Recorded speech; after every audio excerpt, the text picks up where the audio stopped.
Hey everybody, welcome to Probably Dad's podcast. This is going to be episode 2. I'm Phil. This is Evan. We said in the last podcast we were going to get both of our quote unquote interviews in, but it didn't look like that worked out. My man Evan here had a lot to say, so You had a lot to ask. I have an inquisitive mind. So what are we getting into this week, Evan? We're gonna dive deep, deep, deep into the soul. How deep? Deep into the soul of Philip. Are we McCarthy. talking balls deep? I don't know. I'm kind of scared to get. As I say a vulgar language, Yeah. children approach. Uh-oh. Well, Yep. Stay tuned for the episode, and we will get with you in just a moment. You remind me of my father. I hated my father. You tell me, who is your daddy? I am the father. And thankfully, some dads took action. Basically, what do they want for Father's Day? For the media to stop portraying dads as buffoons.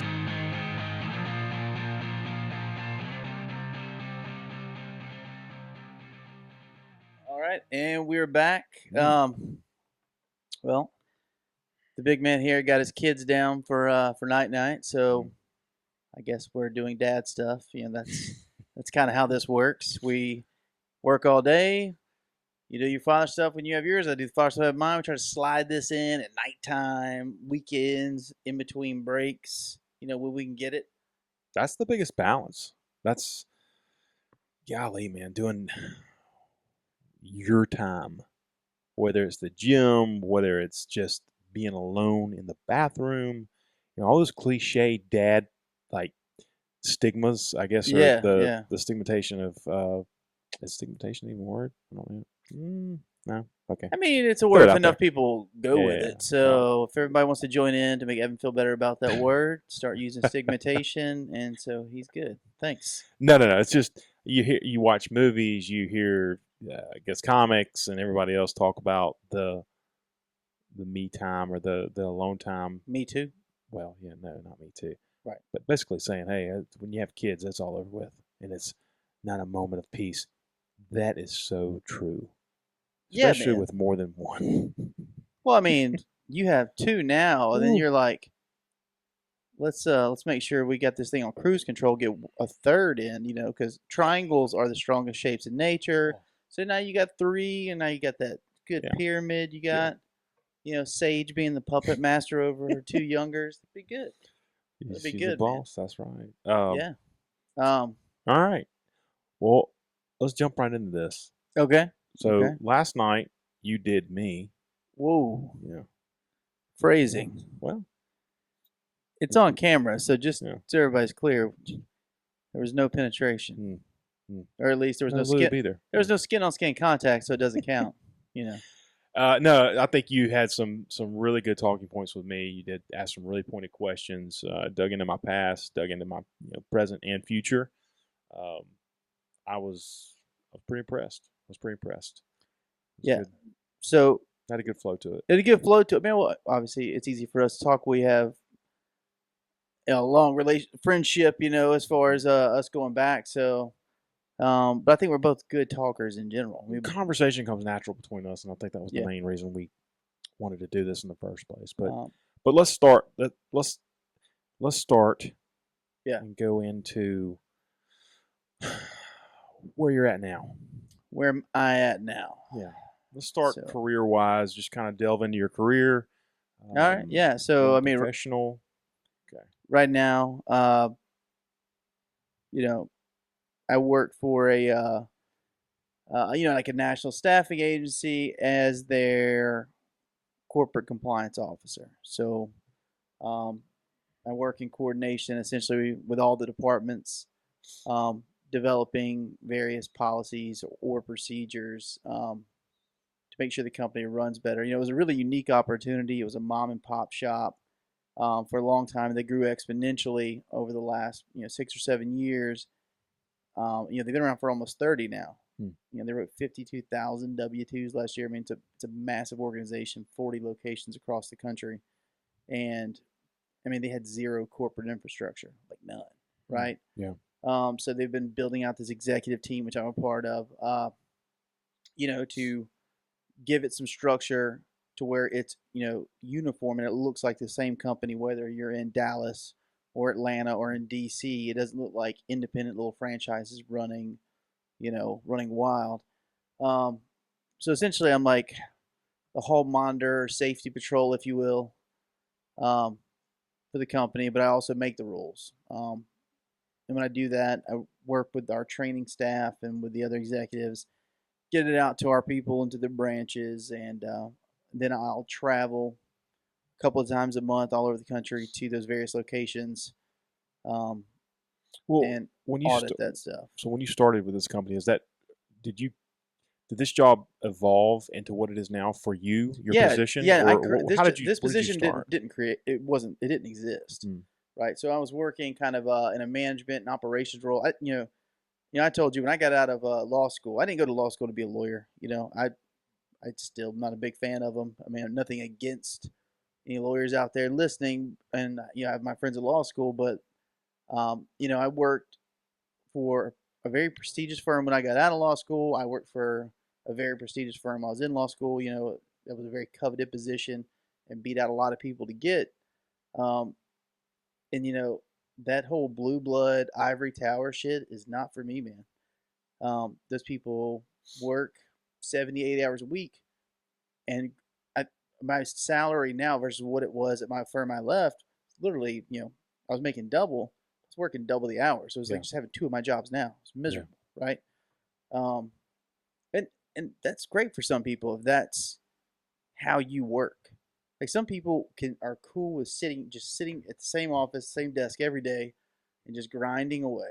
And people are like, well, is that what lawyers do? Like, yeah, less than 10% of cases go to trial, so most of your work's done behind a computer, and it's all about getting billable hours. It's not about, the law, like the lofty aspirations you have while you're in law school. So I always tell the story. They're like, what do you mean? I was like, I worked on a case where, I was working with a partner on this case, and after months of development through discovery and sitting with him on in a deposition, we were able to put together the plaintiff's attorney had lied, and it's a punishable offense for an attorney to file a frivolous lawsuit. It's called an 11B sanction, right? Mm-hmm. Yeah. And so I asked my boss. I was like, "Hey, man, we're gonna file sanctions on that guy, right, for being a dirtbag, for lying." He's like, "Absolutely not. If he doesn't lie, you don't get your billables. You better hope he lies."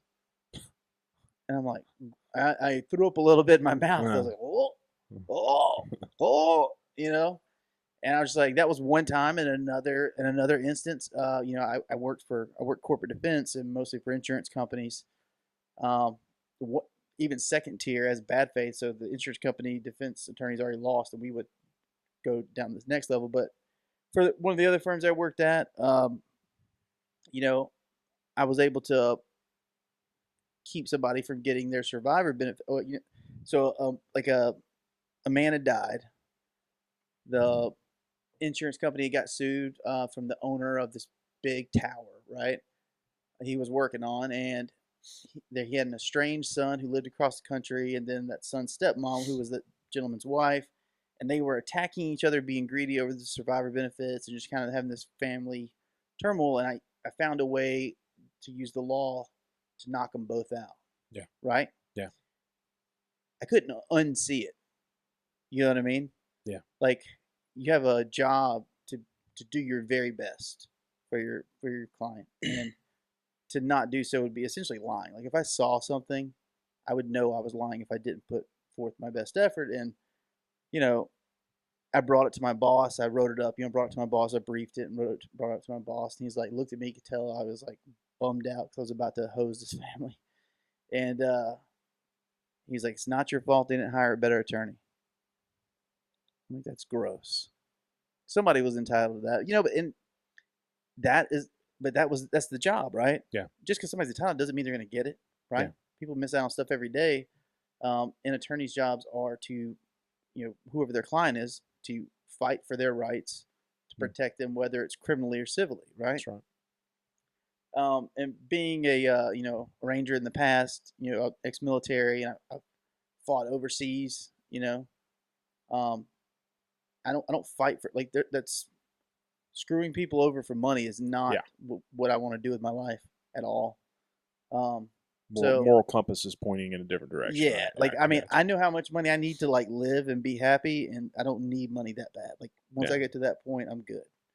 But yeah, so that brings me back to this. So I was looking for a transition to get out of that, but I still want to use my education, my background through networking. The kids had moved up here after their mom got remarried, and I was living in Pensacola.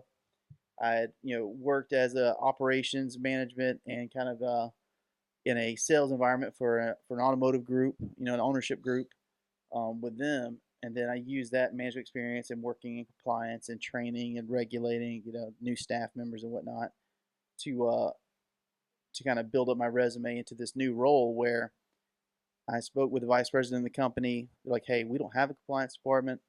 We've got an HR person. We got a safety person. We've got an in-house counsel. And now we have you if you take the offer as part of our executive team.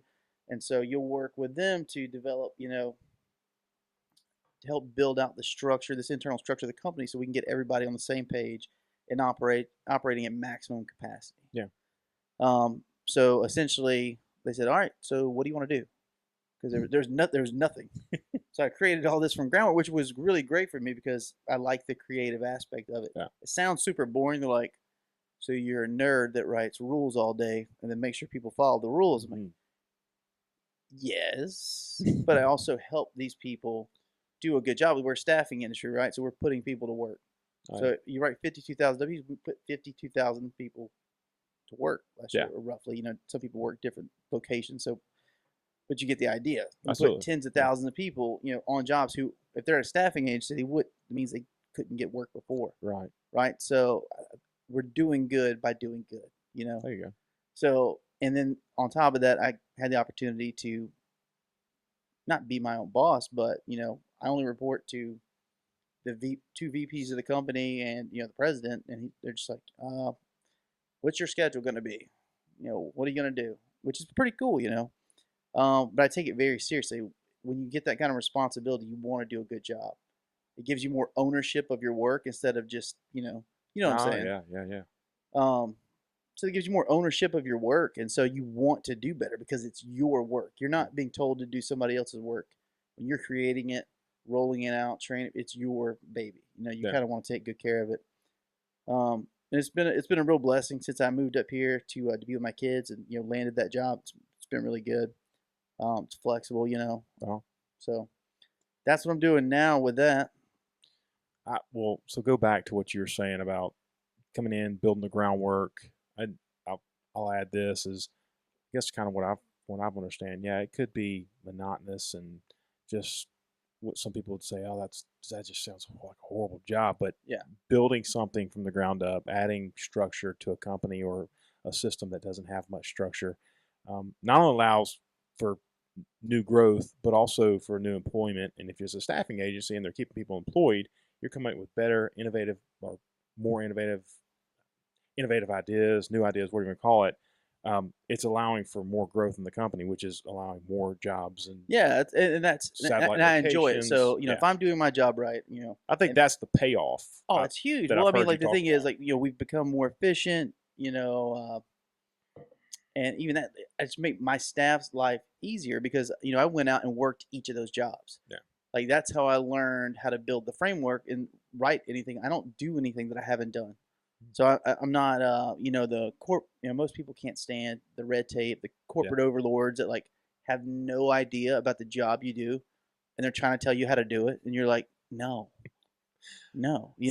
Tell me about you've told me this story before, but it's the guys, you'll show up to the branch and you actually try to help them out, and then they actually turn on you for like, he wasn't even here the whole time. Oh yeah, I mean, dude, maybe you can take more on that me, or not. Like I don't know.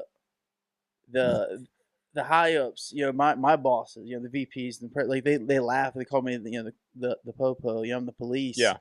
So uh, easily the most hated man in the company. And then I'm like, do you get mad at cameras or mirrors because I don't do anything? I tell you like, hey, here's the SOP for your job. Well, why do we have to do it like that? Because I've done your job, and that's the most efficient way to do it. There's no fat in it, and if you think there is, let's talk about it. Because I didn't create this stuff out of thin air. I went and sat, did a job, consulted the most efficient people who do those jobs, and we all put our heads together and created these systems, right? And so when I show up these branches unannounced, so they don't want it announced, they want me to show up, and kind of catch them off guard, and just say, all right, I'm going to sit in here, I'm going to look through stuff. I know if you're doing things correctly, what it should look like on the back end, and then I'll monitor their front end for a couple of days. And it was what's always the funniest to me is like the person at the window. We have a lot of turnover at like the receptionist position in the branches. Yeah. And so they generally have no idea who I am. And so, I show up at a branch, tie, briefcase, and they're like, who's this guy? Because we do light industrial staffing. They're used to, Yeah. people ready to go do construction work and be out at a work, job site. So is that guy coming to apply for a job? So they're always like, so they're smiling, very happy to see me. And then I tell them my name. I'm like, oh yeah, I'm Phil. I'm with the corporate office. And I just watch their happy face go, oh yeah, our manager told us about you. Let me and the best part is they don't let me in immediately. They like act like they're gonna keep me out. They're like, let me go get somebody. I'm like, your parents? Is your mommy home? Like, open the door. What are you talking about? But they always wait. They're like, I don't know what to do. They get so nervous, man. And 100% don't want them to be nervous. Because I explain to them, unlike, and I've been a part of systems where corporate people are just dicks, the high ups, I'm like, look, man, I'm here for you.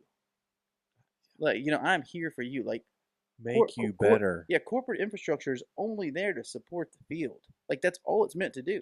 Because we don't generate any money. We generate zero money. We're literally overhead. And so if we're not making them better, there's no point. Yeah. And I understand that. And so I try to explain that to them as best I can. I was like, look, man, I'm here for you. I promise. And it's really hard for them to buy that when they know I've been to places and we've had to gut them, lose people. And that's not, you never want to do that. Yeah, but to them, it's a defense mechanism. They're like, oh. Yeah, and then they get, even the ones I'm cool with, they still get nervous, And so when I observe them, I try to like pretend like I'm not there. I get on the other side of the room and like pretending like I'm typing or doing something, and I'm really just kind of like listening in a little bit.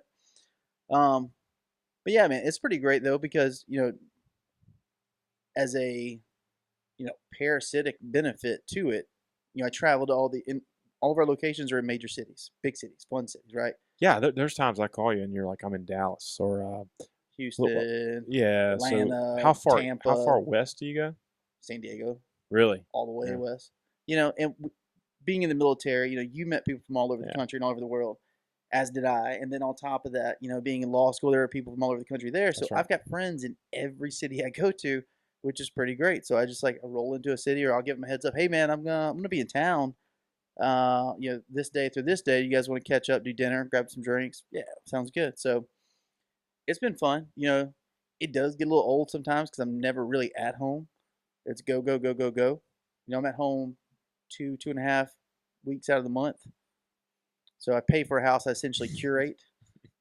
That's what I feel. I feel like I'm a museum curator. I just go home and like brush everything off and like wipe everything down. I'm like, yep. Try to get in, a few hours in there each week, and then probably you have to wipe it down before you leave too, right? Yeah, I'm gross, so definitely wipe it down. But yeah, man. So extensive travel, I get that, and same with my and job. you travel. Yeah. You travel. Yeah. I mean, I don't think you go as far west as I do, right? But I mean, every time I talk to you, you're coming and going. Like it's just. You don't even have like a stable week. Kind of like I have a rotation. You're going right where the jobs are, huh? Yep. Especially during the spring and the fall. I mean, that's when construction's at its peak. Yeah. Yeah, you're gonna be on the road. Yep. So, let's circle back. Let's come full circle or half circle with this. Semicircle. Yeah, semicircle. All right. Let's talk about how Phil started out. Childhood. Relationship with father. Oh yeah. So and mother.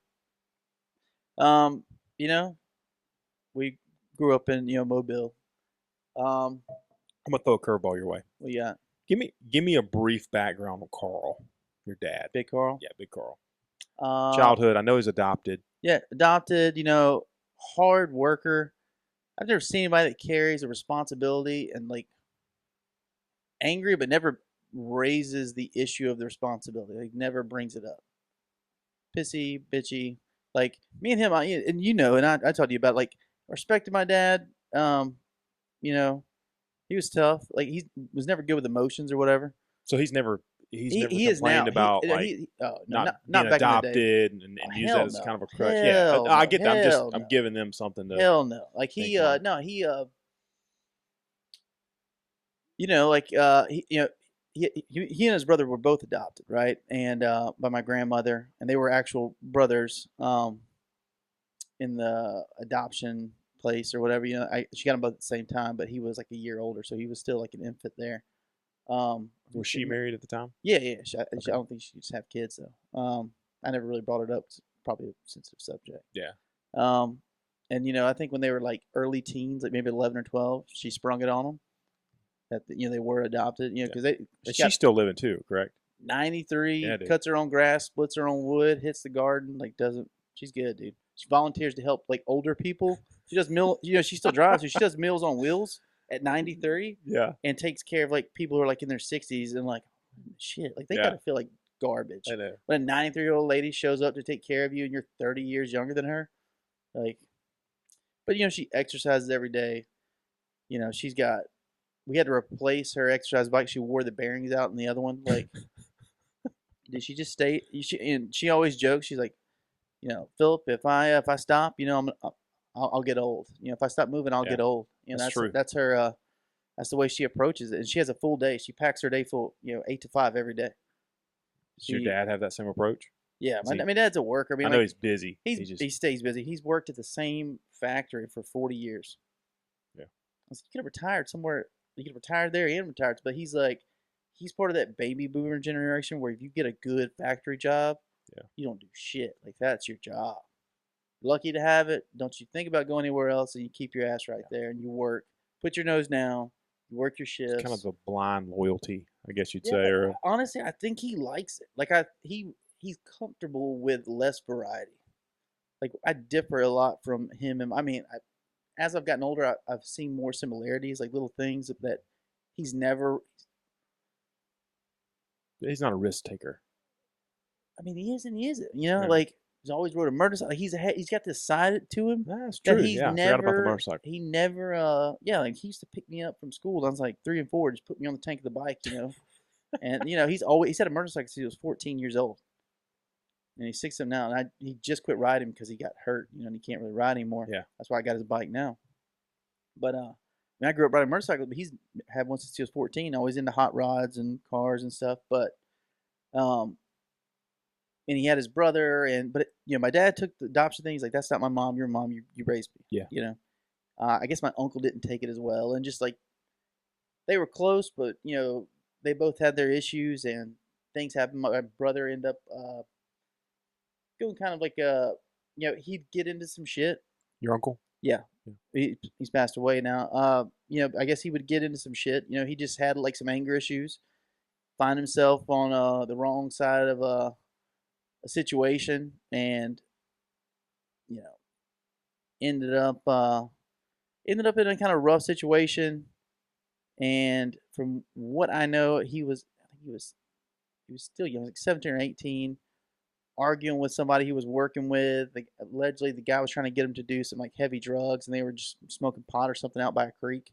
The guy was trying to get him to do something heavy, and a fight ensued. The guy tried to pull a gun. This guy was a Vietnam Marine vet, right? Yeah. Uncle was like a high school kid, and because he wrestled the gun away and shot him, and the gun went off or whatever it was, they put him in jail, and he ended up getting murdered in jail.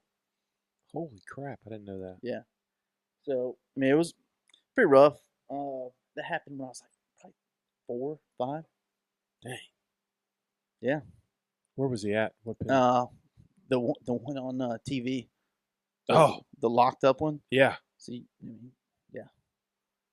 one right now that's there. The one like in Atmore Yeah. or whatever. That's like on the Overpopulated. Justice Department. Yeah. Just put that No study out kidding. on. Yeah, that's the one. And that's Yeah, so that's where he was at, man. So, and I guess he was like going out on parole or something, and the guy jacked him with some Jeez. scissors they stole from like wood, workshop or something. That's pretty rough. And my dad has always tried to. I think with the way it's, I don't know. We just like I don't know if you ever see like my parents. I don't joke. I'm not as jovial around them just 'cause my dad was real strict with me, and like we didn't get along really till after I got back from the military. Yeah. Um, I but his authority held over me. I'd probably be a full blown criminal. Like the two guys I grew up with that he got me away from when I went to high school and got into football and everything that he really got behind me and pushed me into. Mm. Well, one of them turned out pretty well. He turned out well. He had a rough start, and the other one was in and out of prison. And these guys were grip on my street. So, and we were all kids together. It just, and we got into a lot of nefarious activities as middle schoolers. Really, they were older than me, like I think 2 years older than me. Yeah. And but I mean that didn't affect anything. We were just riding skateboards. We were little shitheads, breaking into sheds and people's yards and shit during the day in the summer. Because we were, what do they call them? Latchkey kids. Back in the day, when your parents, couldn't afford daycare, right? So you're in the third grade. Here's the house key. If you do anything fucked up, I'm gonna beat your ass. Oh yeah, yeah. Right. So there we are. And so like, but that kind of also grew into what we were talking about the other night, where it's don't get caught. Yeah. You don't get caught. It's not my problem. But yeah, so we didn't get along well, like in the early childhood days. But he did really get behind me when I decided I wanted to do football. He was good job and all that stuff. But me and him never sat down and really had long talks and stuff. We never had that closeness. Was it specifically football, or was he just wanting you to do organized sports? Could you have done karate and he'd still been behind you? Or I mean, honestly, I can't. I mean, yeah, I mean, they supported. Nobody in Sims at that time was doing karate, but they were not doing karate. They were doing kung fu. What? Ninjutsu, like some, whatever. We watched a lot of, karate movies. Watched some Bruce Lee movies. Watched Kickboxer, little Kumite out there on some watermelons or something. But no. But they support when I was skateboarding. And they had that skate park. They drive me up there. They paid for me to, little skate park passes. Hell, they paid for a birthday party at the skate park. When I was like 7th grade. That's when Brandon Speece almost broke his arm. I brought a friend who didn't know how to skateboard to the skate park and like put him on a quarter pipe, and it was probably a terrible idea. And it was, and the skateboard just shot out from underneath his ass, and he fucking ate it. And just like, woo. And Speece. yeah, yeah, man. So we didn't, like I said, we didn't. He was a good dad in the way he looked out for me. Was responsible. Wasn't worked, made sure I was taken care of, and always supported me. But he also had that Nick Saban mentality a lot with things. It was, I'd show up with like my grades, and if it was like a B in something or like A's, I'd say I had straight A's. He'd be like, and I'm like, oh, I got straight A's. Like, think you weren't supposed to get straight A's? Yeah. Like that was it was a good job. It was. You don't get a trophy for doing what you're supposed to do. You're supposed to succeed. Do you think you weren't supposed to succeed? Yeah. It was that, which. It works for Alabama football, and I guess it worked on me because like every time I got I was talking to my friend Brendan about this. He always been an achiever. Always done stuff, and we both talked about it. He does something I do when I exercise, and he does the same thing. We both kind of laughed. We were talking about running. When you're running it, like you're running. I love running outside, and so when I'm running and I see a big hill coming up, I just kind of lean into it and I run faster. I don't walk. I don't like when I see that hill. I'm like, fuck that hill. Yeah. Like fuck that hill. I lean into it and just go as fast and as hard as I can, and I don't stop. If I get to the top and I have to stop, then that's fine. But when that obstacle pops up, I like to lean into it, and that struggle gives me like it energizes me. Yeah. It's when I'm alone, and it's like when it's just a flat ground. I just like just. Well, yeah. So when very similar to me, when I see the hill too, I say the same thing, except it's like, oh God. Yeah. And I actually slow down. But I can take on more hills that way, but it's just Yeah, and dude, trust me, that mentality does not always serve me the best because I've definitely bitten off more than I could chew on several occasions. Like, like in the military, right? Like we were talking about that. That'd be a good opportunity. So, we growing in Sims, you were a little more ingrained into the Alabama kind of country situation I was. Like, you hunted and fished more than I did, and you grew up that way. And like me and those two friends I told you about, like we were all into rock music, playing music, and riding skateboards, and we wanted to surf, but didn't drive yet to the beach. But I mean, that was we we're always just into that kind of lifestyle, and well, so I think go ahead. where I think that differs is I grew up in a very isolated environment. My parents, we Yeah, you lived, grew up in the woods, we yeah. didn't have neighbors for 20 miles. Yeah. I mean, it was nothing. People thought we were crazy for moving out there versus you growing up in a neighborhood. The only time I got that environment was when I went and stayed with my cousins. Oh, I hated the suburbs, man. Phillips. Yeah, but I hated the suburbs. I was like, whoa, what is this? There's other people to play with. Yeah. Whoa. Yeah, people next door. We could do mischievous. Yeah. So, but before you get into the military, I want to go back to your dad and then high school and then that whole transition. So organized sports, you had that. I guess you started seeing there's a little bit of a some growth with your dad and the relationships between you two. Yeah. What was the deciding factor for you to go in the military? Because I remember you were looking at I think you looked at the Citadel. There was you had some offers from some really, like Ivy League schools. Yeah, I mean, I did well in school, and I was in the, I did well.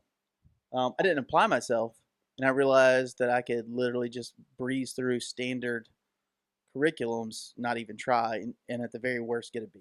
Yeah. I was like, I can take your test and ace it, but all your stupid homework and test, like BS work, I'm just not going to do.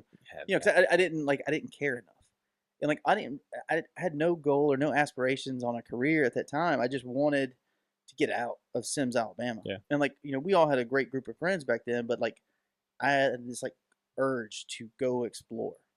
Well, so back to your dad, do you think did at any point did he try to live vicariously through you? Oh, or absolutely not. He could see you were headed places and he would try to guide you into something that maybe, no? Okay. No. So there's he was, and I say we didn't get along well. When I say that, I mean the way he knew to raise me was strict. Yeah. But if he wasn't strict, I'd probably been a shithead criminal or something. I definitely wouldn't be where I'm at. Let's just say I don't know if that's necessarily optimal, but it is what it is. I'm not mad at it. And I think I was just salty about it. As a kid, I didn't want to have somebody sitting over the top of me telling me don't do shit. So don't hang out with that person and trash, and they're gonna get you in trouble. And now I saw what happened to them, and I was like, shit, he was right. Now hindsight.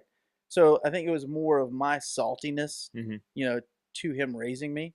Just kind of driving you away. Which was driving me away. But he was a dad first, and I was a strong-willed fucker. I was, especially when I was little, so I was a shithead. I got them my poor parents, man. I put them through some shit. Just go ahead and clear the air. The story about you in the grocery store, your dad had just been pretty rough on you. I mean, not rough. Whatever I did, I got a spanking. Right? Yeah. I got my ass tore up for something. And it made you mad. It made me mad. And I'm talking like a 5-year-old. I think Yeah. I was probably 5. Now, I was really intelligent as a little kid, and I knew exactly what I was doing.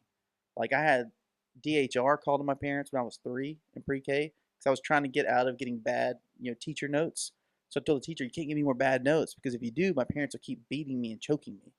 And so, which was complete bullshit. At 3 years old. Yeah. So I was 3. So I knew if I told them this in my head, I didn't realize the consequences that would happen. And for the people listening, I've verified all this. This is all stories that come up when I'm at the Pecan household. Yeah, they're still traumatized. They are. They're still fucking traumatized, man. So, shit like that. And so my dad gave me a whipping for whatever reason, and we go to the store, and we get back, and I was still pissed.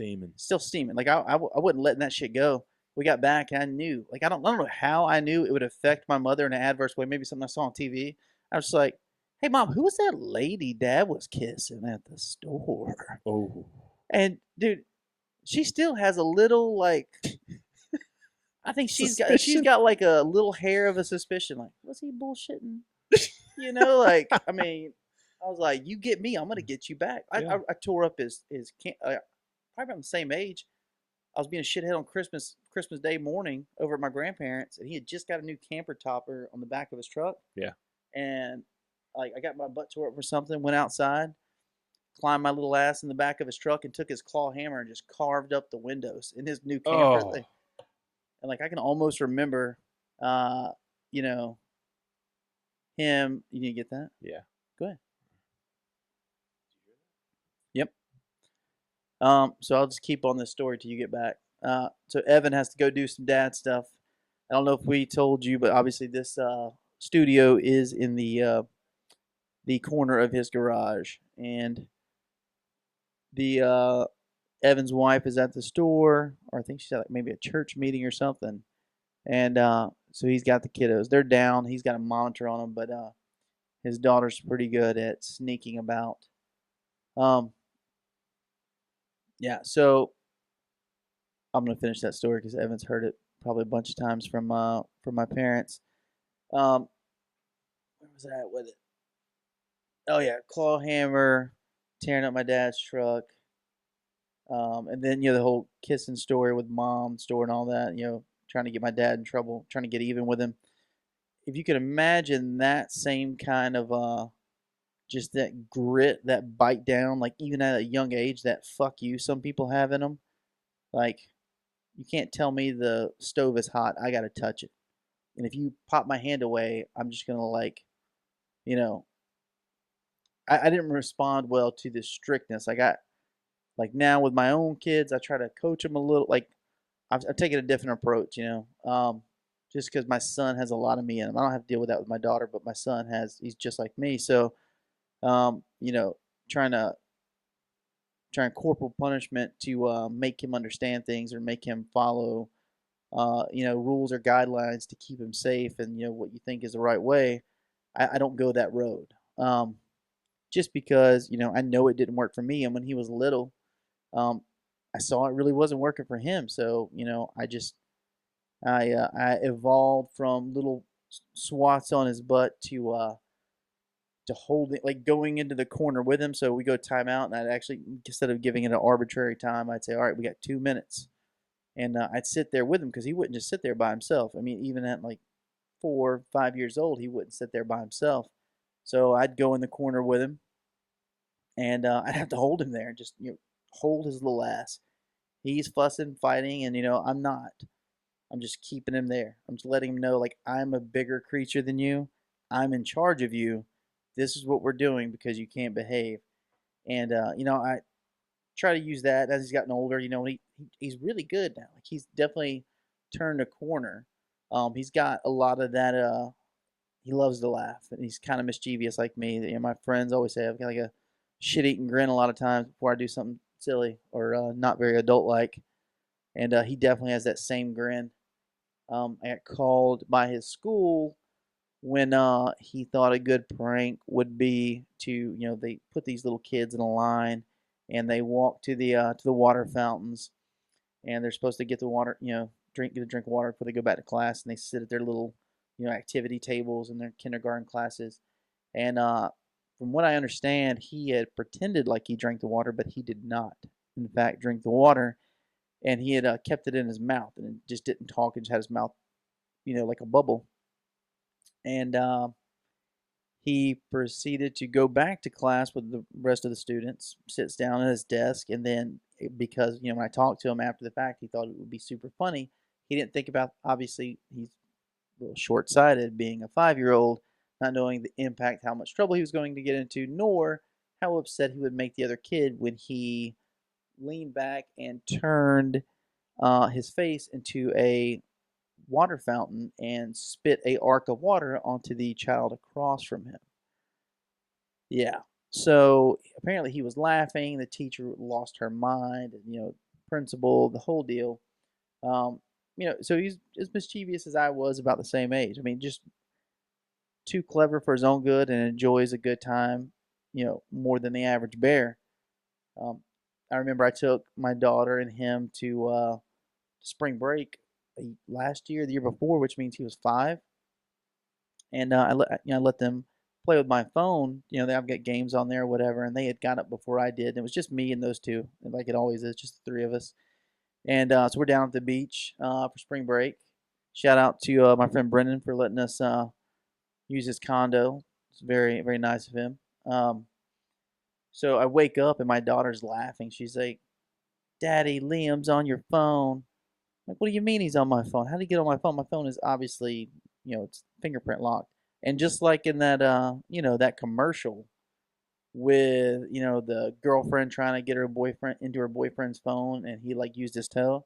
Well, my son had at 5 recognized that my thumbprint was how he unlocked the phone. So when I was asleep, he carefully took my hand and put my thumb on the phone. So I mean, that's the level of mischievousness. I've been dealing with him, and that's kind of where my parents were at in dealing with my shenanigans.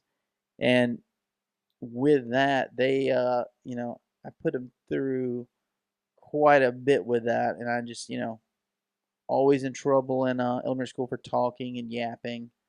Um, and that continued a little bit through a little, just like my son, it's just getting less and less as the discipline started finally setting in. And and I started hanging out with a rough crowd in middle school who were older than me. And then I don't know what it was, what was the turning point, but in high school I tried out for the football team, never played football, and ended up getting into an organized sport, which was really healthy for me in developing as a young man. Building discipline. The perks of being a high school football player in the South also were not terrible. It made for a good time. Made great friends. Um, yeah, and that's where me and Evan, met each other. I think freshman year, 8th grade, or something like that. And then, in high school, so let me just say, no, I'm the only person in my immediate family to go to college, right? Most of them chose to work or jobs, or some of them didn't finish high school, maybe did GEDs or whatever. There's nothing wrong with that. You can make a lot of money in construction or doing whatever you want. But I didn't have a anybody that had walked that path before me that I could really rely on. So I was kind of winging it. And like as I had said with Evan, I didn't really give a shit enough about my grades or like my future per se. I was more concerned with having fun and being adventurous and getting out and seeing the world. So even though I had scholarship offers coming in for academics, and I think I had one really shitty school that wanted me to come play football, which was terrible which is dumb because I was a bad football player. Um, you know, I chose not to go that route. I just wanted the absolute fastest way out of my hometown. And my junior year, a recruiter approached me. And he had, I took the ASVAB. Actually, I was trying to talk to a girl who wanted to go in the military, and she said, "Well, I'm taking the ASVAB test. I don't have time to fool with you." And I was like, "Cool, I'll take the ASVAB test with you." And she's like, "Why?" I was like, "Oh, it's just a test. I do good at tests." She's like, "You're not gonna do good on this test." I'm like, "Whatever." I take the ASVAB and I score really well on it. And so I guess that's how the recruiter got my info. So I think I was 17 or so, or 16 or 17. The recruiter had my info, contacted me, met with me and my parents about joining the military after high school in the Army, as an enlisted person, foregoing college for the moment. And like after talking to him, I realized that was the fastest way out of Dodge, right? Um, you know, he was like, I was going into my junior summer in a senior year, and he had explained to me that I could join the reserves right now as a 17-year-old, with my parents' permission, and they would help me sign the contract.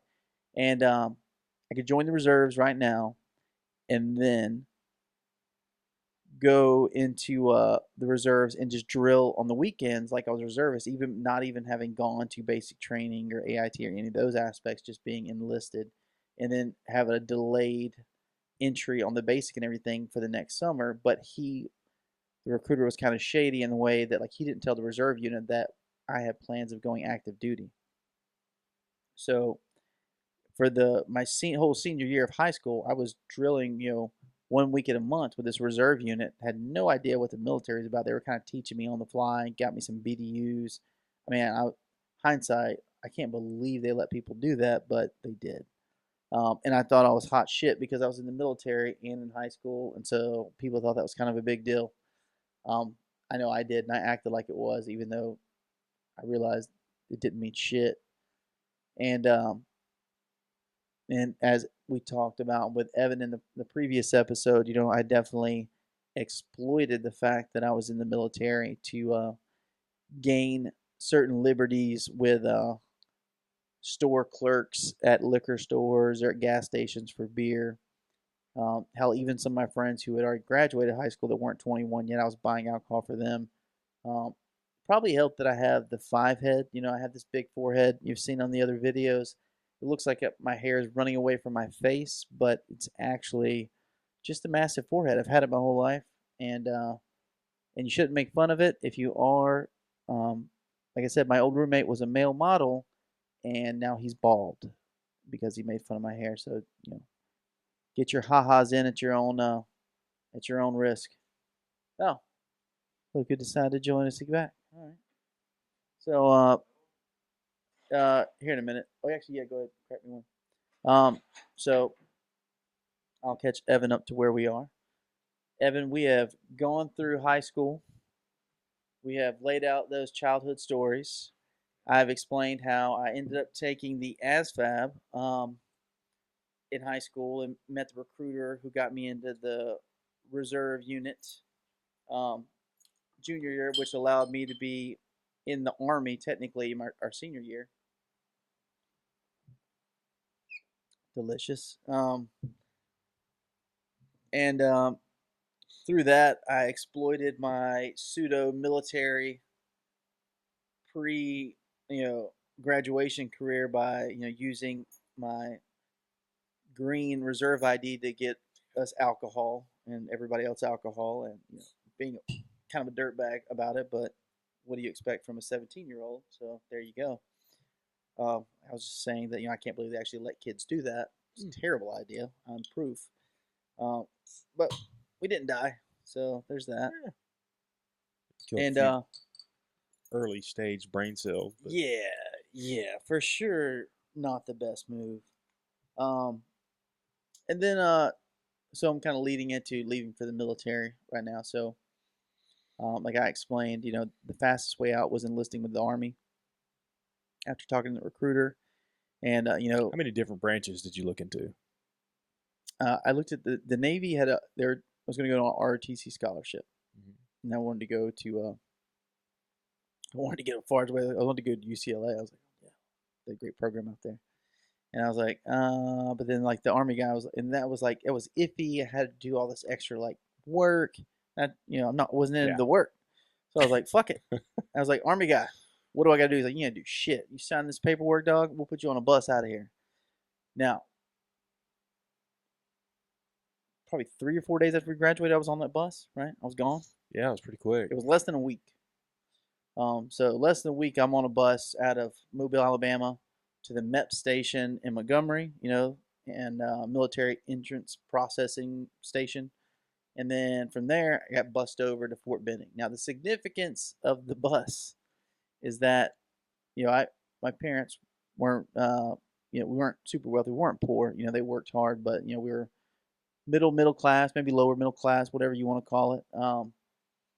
But we took vacations to the beach and stuff. My parents worked, but we never had a vacation anywhere where we flew, right? Yeah. So until, I haven't been on the airplane at this juncture yet. So. Really? Yeah. So. Never. Nothing. How would I have been? We never took a vacation anywhere. Yeah. I didn't have any money, so I never jet set it in high school or middle school. So, by the time I get to airborne school, I've still never been on an airplane. Well, actually, I totally skipped over how I got into the Ranger thing, which is really stupid. No, we're not there yet. Go back. We're not going to short circuit that. I laid out a lot. I laid up everything to go into the military. Okay. So you go to basic training, and at this point, my contract had me set up to, so let me say, so I talked about the ASVAB. So I scored high on the ASVAB, right? Scored like 92 or something. Oh yeah, I guess those recruiters Yeah, juiced. they Like, oh, gets them all wet. Gets them needy. all wet in their manties. You think they get a bonus for Yeah, they kids do. that They have, okay well, they have quotas. for kids that score higher on the like for Oh, no, they different don't career care. No, fields it's or not that. It's just easier to get them in. yeah, I got Yeah, you. they're Okay. they're shoe-ins if you can sell them on it. So man, you can do whatever you want, And then I get to MEPS for my, which this is always good. So before I get to MEPS, we're going over like my medical history to make sure I don't have any disqualifiers. Yep. And I did relate to him at this point. I am colorblind. He's like, oh shit. He's like, all right, man. So you can still go in the military being colorblind, and this is right after 9/11. So they're doing the does your breath fog up a mirror test to get people in, but getting the job you want and all that stuff, that's where that came into question. He's like, look, they're going to put you in an admin role unless you can bullshit the colorblind test. And I was like, all right, let's give it a shot. He's like, look, they don't know what's in your medical records unless you tell them. Like, there's not some like super organized HR system over the entire country where they can just pull all your medical records. It doesn't work that way, right? So I go through all the medical, the medical procedures, and they finally get to the vision, and they knew I had contacts or whatever, glasses at the time. But then they give me the little colorblind test, which is those cards with the bubbles in a slightly different shade of color, makes a number or something. They're like, all right, what do you see here? And I'm like, 12. And they're like, 3? I was like, really? Let me do another one, And so we go on down that line. They're like, what about this one? I'm like, 7. They're like, 22. Shit. Or triangle or something. Just fucking not even close. They're like, you didn't know you were colorblind? Did you lie on your app? I was like, no, what?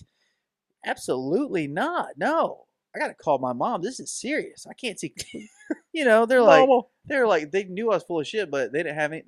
You can't say I'm lying. So they restricted me to an admin role, and that's how they got me that paralegal job. Yeah. So it's the highest qualified job. What were you wanting to do initially going in? Honestly, I don't even remember. Yeah. I can't remember. Like I think I was.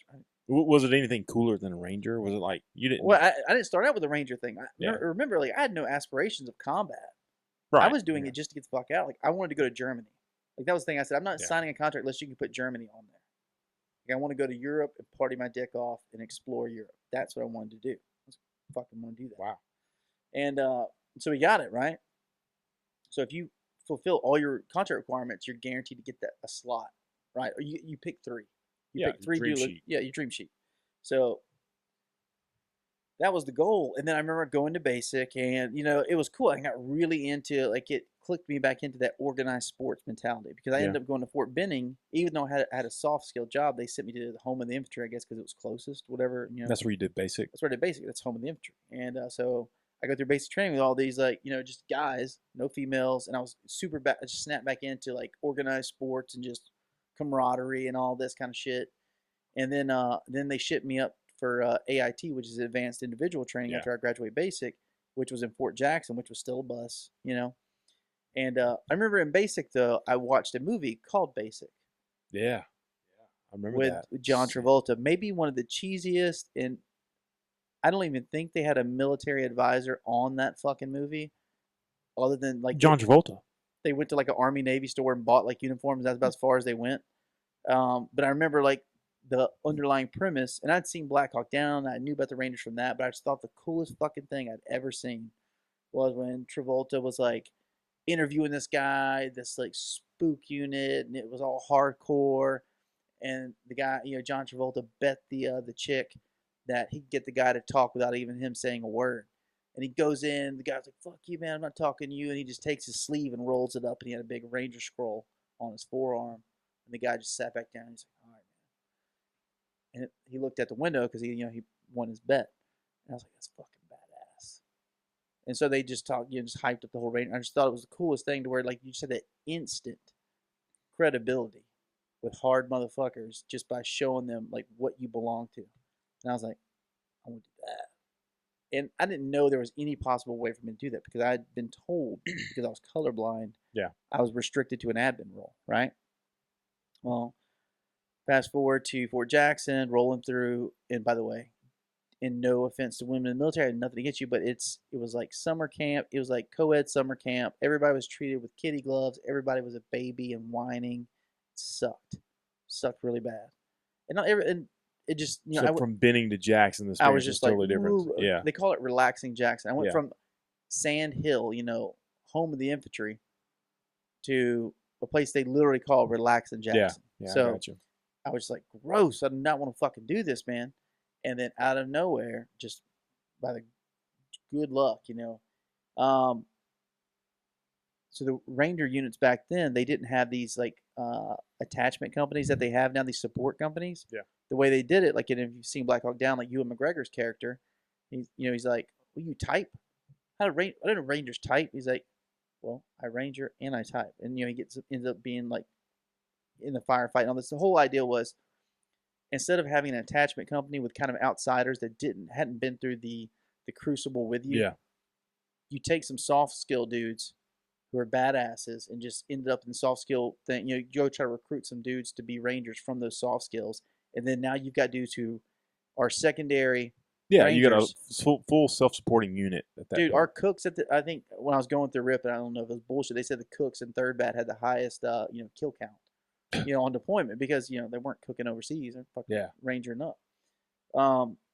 So a bunch of Rangers, the Ranger recruits from HQ came down to recruit because they needed legal dudes. And so if there's any of you, paralegal specialists, these 27 Deltas, that, they have to be men. And if you think you want to go, and I had above perfect on my PT score at the time, and I was just like unhappy with the co-ed situation. And I was just looking for something more intense. And I was like, oh man, my dreams have been answered, So they go show us this video of dudes rappelling down walls, all this G.I. Joe shit. And I was like, fuck yeah. And I was like, I'm in. And they're like, oh yeah, your company commander told us about you. Said you're good at PT, you're squared away. But and I was like, yeah, but I'm colorblind. They're like, color's a stop sign. I was like, red. They're like, color's the go light. Green. Cool. Here's your waiver. Like that's what it was, because there's only 3 Ranger battalions, and each one only has 1 paralegal specialist. Well, some of them.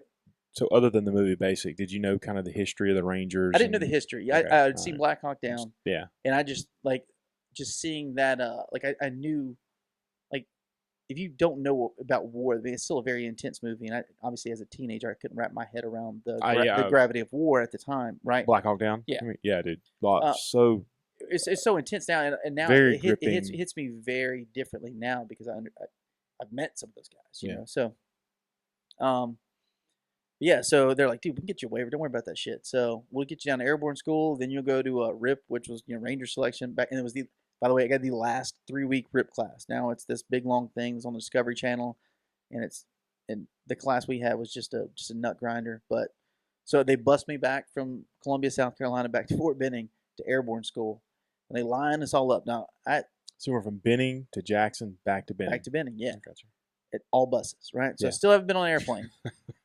So I'm at airborne school now, and they got everybody on these bleachers. The airborne school is the easiest school in the Army. They're the first ones to tell you. It's 3 weeks long. You start the class with 500 people. So, but before you go to any deeper into this, so you have different aspects of the Army, and I struggle with this sometimes, or at least I did, because I was in the Air Force, and everybody thinks people in the Air Force, they fly planes. Well, no, they didn't let me anywhere near a plane. But so there's different aspects. So people can go into the Army. They can be infantry. They can also go to airborne school. Oh, man. There's every job you got in the civilian world, they got in the Army. AC repairman, TV repairman. Anybody can go and be airborne, right? No. I mean, it has to be a slot for it, or you're in an airborne unit. Yeah. Right? So there is either a slot, and your unit has slots they can send you in, or you're in an airborne unit. So airborne is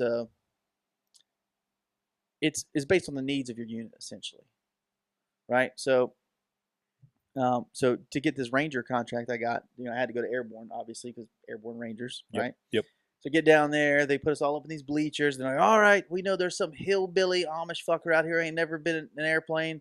We'll find out. And I know it's a ploy by the Black Hats, that's the cadre, to get some ignorant fool who doesn't know any better that there's no possible way for them to know if you've ever been on an airplane to raise your hand. And so me and literally an Amish guy raised our hand. I don't know how he got there. Maybe horse and Ishmael. buggy. Yeah, Ishmael. McCarn. Yeah, exactly. He's like, I gotta go milk the cows first, Sergeant. Yeah. So they're like, you will be the first guy out the door in your stick, and that's what they call it. So yeah, man. First time up in a plane, I'm not gonna go through the details of airborne, be here all night, but first time up in a plane, I was sitting there with the door open, and then the next Static line. all that good stuff. static line jumps, and yeah, first plane ride, I was out. So the first 7 times, so I got back to my unit and flew 2 more times. What was it like getting on the plane knowing that you've never been on one? It was just weird, man. It was just odd. Like your brain can't be like if you're scared at 100 feet, you're not any more scared at 1,500 feet. Right. There's not levels, right? Yeah. You're scared shitless. You're scared shitless. That's right. But like you got to be able to compartmentalize that, right? So you just put it in a box, set it over here, and move forward.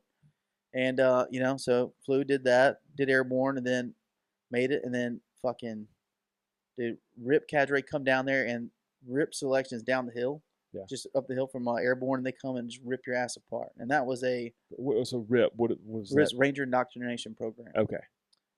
We went through that in December of. And the cadres themselves, are they Rangers as yeah, well? so it's a rotation. So once E5 or if E6 wants to go to E7 or something like that in Ranger Bat, they got to rotate in to Rip. Similar to Buds and all that. Yeah. Special assignment. The guys training. You're training dudes who will be in your unit. Yeah, I got you. Right. So to progress in the unit, you got to go out and train new dudes. It's part of the deal. And who's going to know better. Yeah. Right. And we started, and Rip Pending was huge. It was several hundred people, and we ended up being culled down to graduating 42.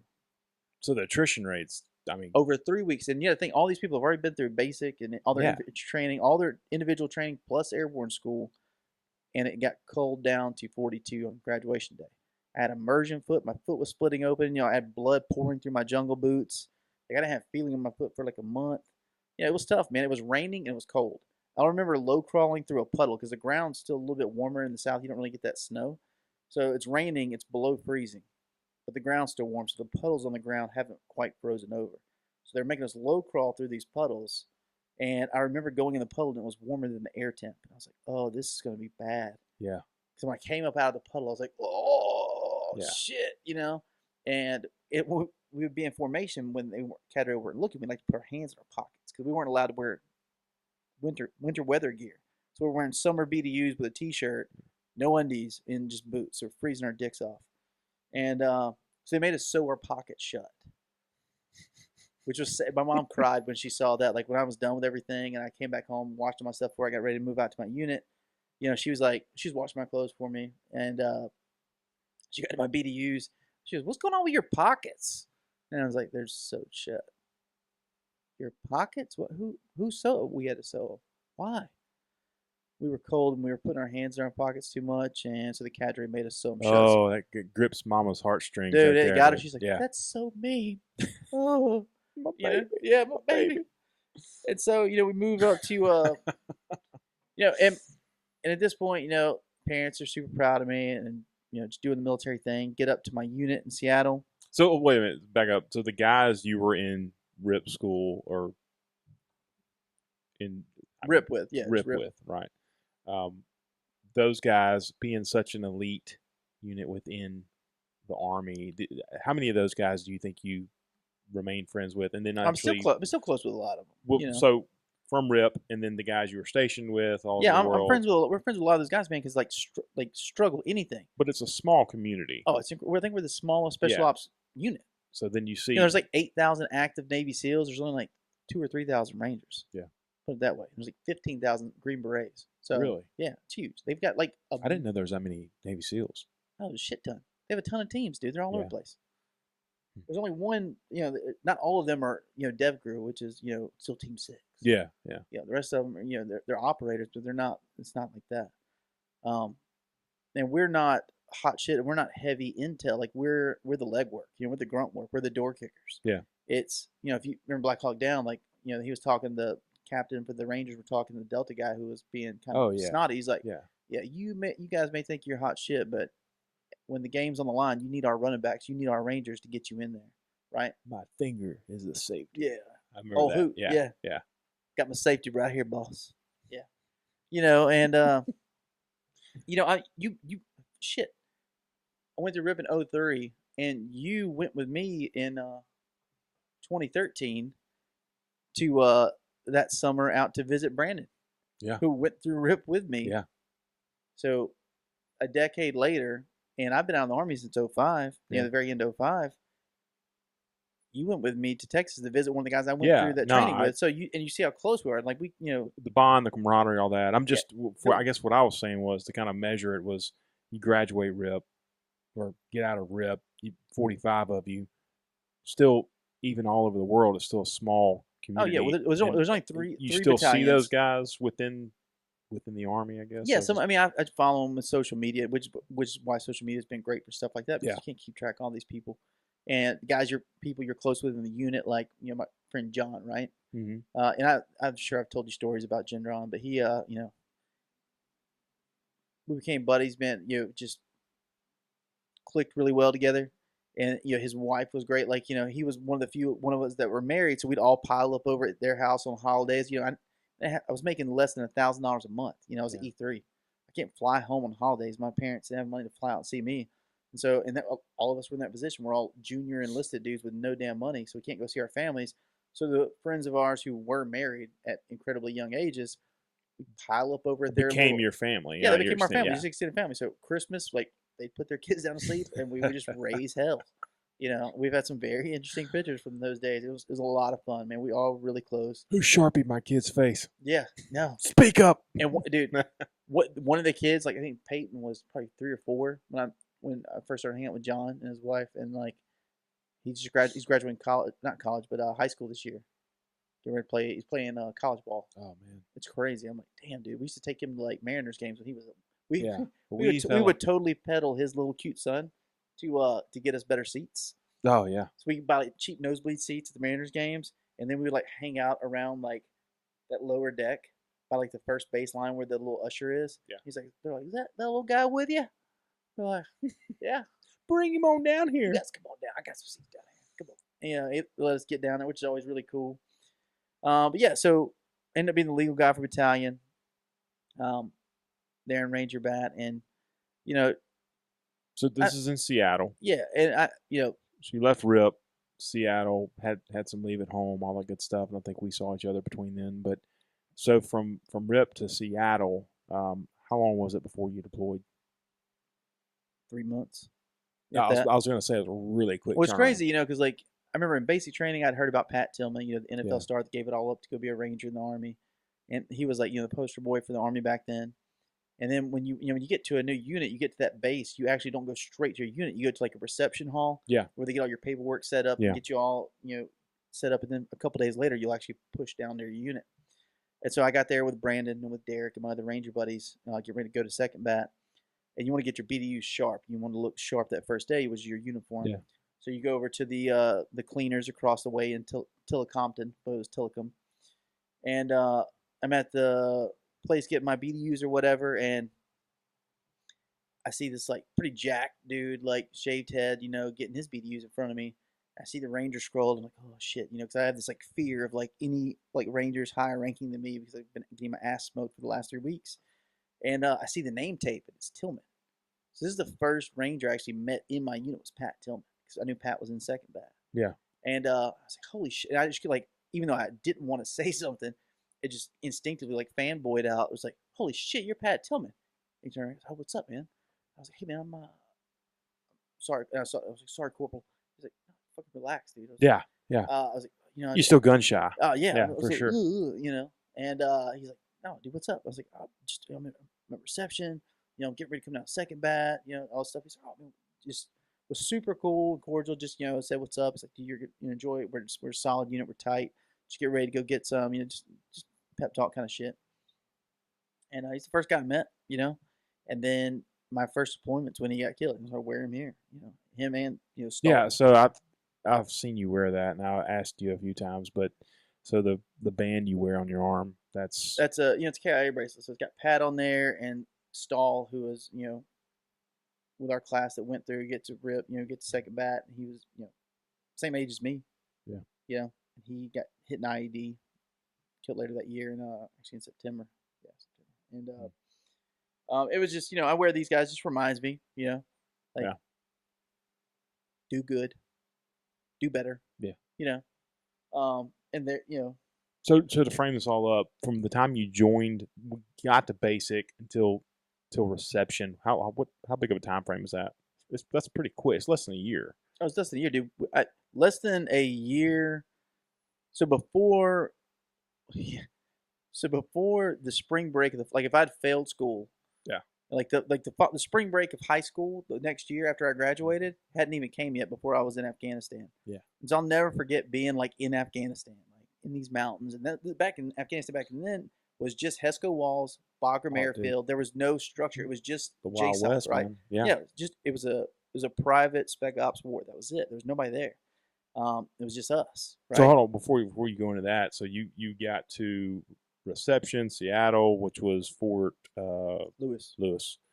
It's now Lewis McChord. Lewis McChord, yeah. Air Force Base joint. What is it? Just Joint Lewis Yeah. McChord base, yeah. Air Force and Army. so you get there, you see Tillman, you're at reception, you get in your barracks, you got your guys there, you get orders to go to Afghanistan. It doesn't work like that. No?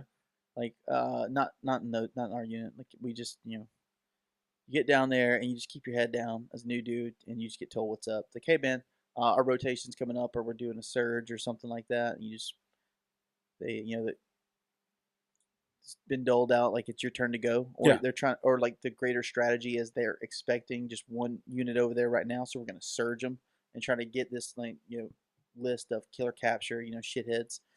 And it was interesting though, because, we're talking about this from a dad's perspective, not like my history.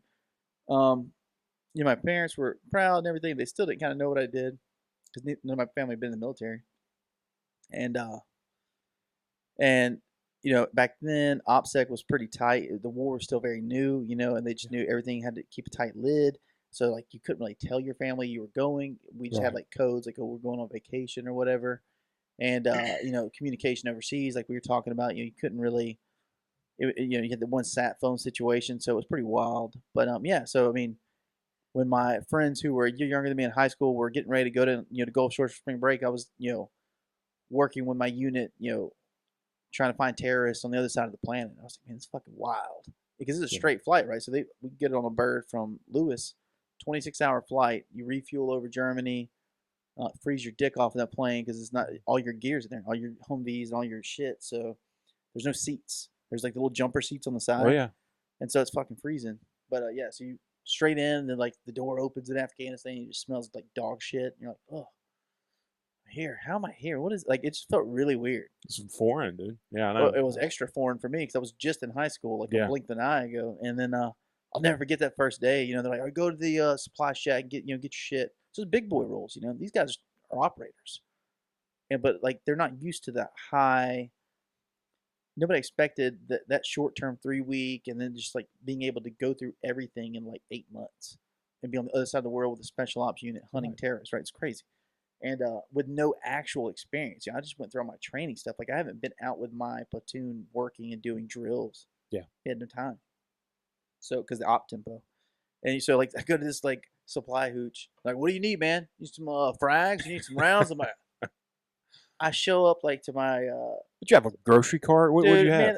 Man, yeah, we check your kit. So you start loading everything up. So just, they're like, you don't want to look like a pussy, and you don't want to look like you don't know what the fuck you're doing because this is life or death. There's a balance there, right? And so I'm like, take 3 of those, some of that. And they're like looking at me because you're not wearing rank or anything. Like, you're just like, they just know you're there with your unit, know, and your unit's legit. So if you're with them, you're one of the guys. So there's no question. This is fucking get your shit. Now, where it came into play was that my Ranger buddy, the self-titled nutsack ninja Joey Montez. It's the knives, the hatchets. And we show up to go out on our first. We're getting ready to go out the first time, and like, fucker shows up with. I did not realize he brought this with him. He was my Ranger buddy, so we were always side by side, and he brought a fucking throwing tomahawk, and he had it on his kit like he was gonna scalp some fucking dude overseas. Number 2 star goes, "What the fuck is that, bud? Think you're goddamn Rambo? Go put that shit up." And I show up with a bunch of grenades. They're like, "What is this shit? You stupid ass. You need 1." Go put the rest of that shit back. I was like, Yeah. they're like, you need water and you need bullets. Yeah. Come to find out, and this is kind of a short aside, but you can correct me on this, but grenades aren't actually that effective. The kill rate is 5 meters. Yeah. So like it's I mean, it's like the shit that comes flying off them. That's Yeah. the bad, right. But there's no fire.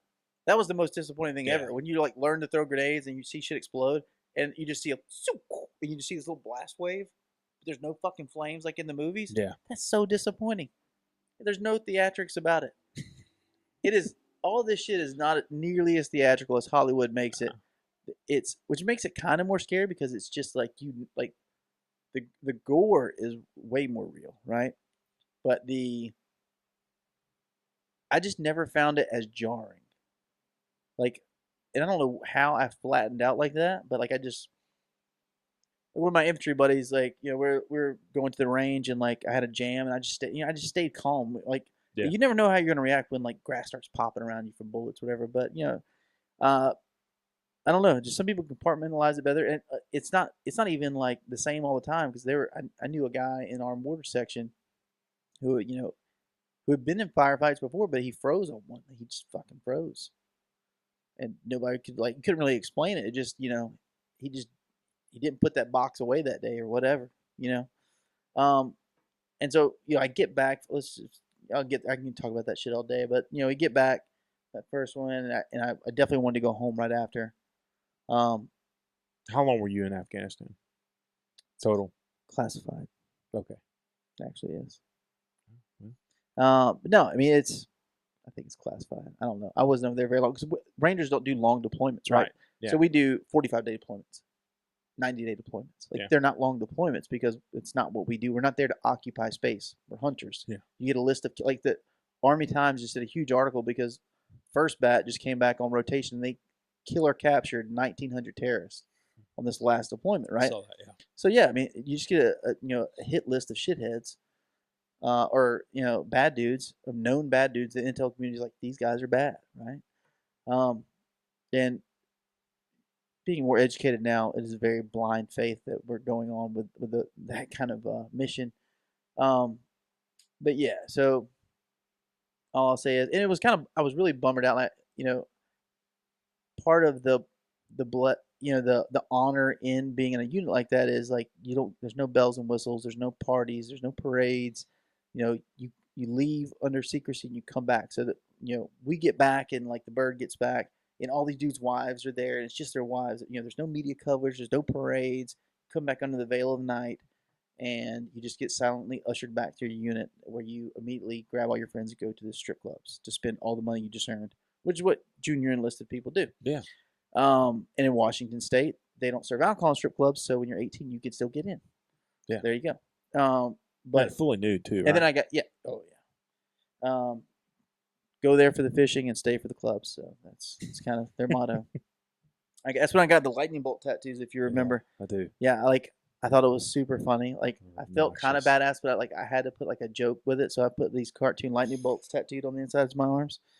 That's where that came from. And then I went home on leave, and I remember my dad picked me up from the airport, and he was asking me about stuff, and I started talking to him about it. And he's like, "Stop."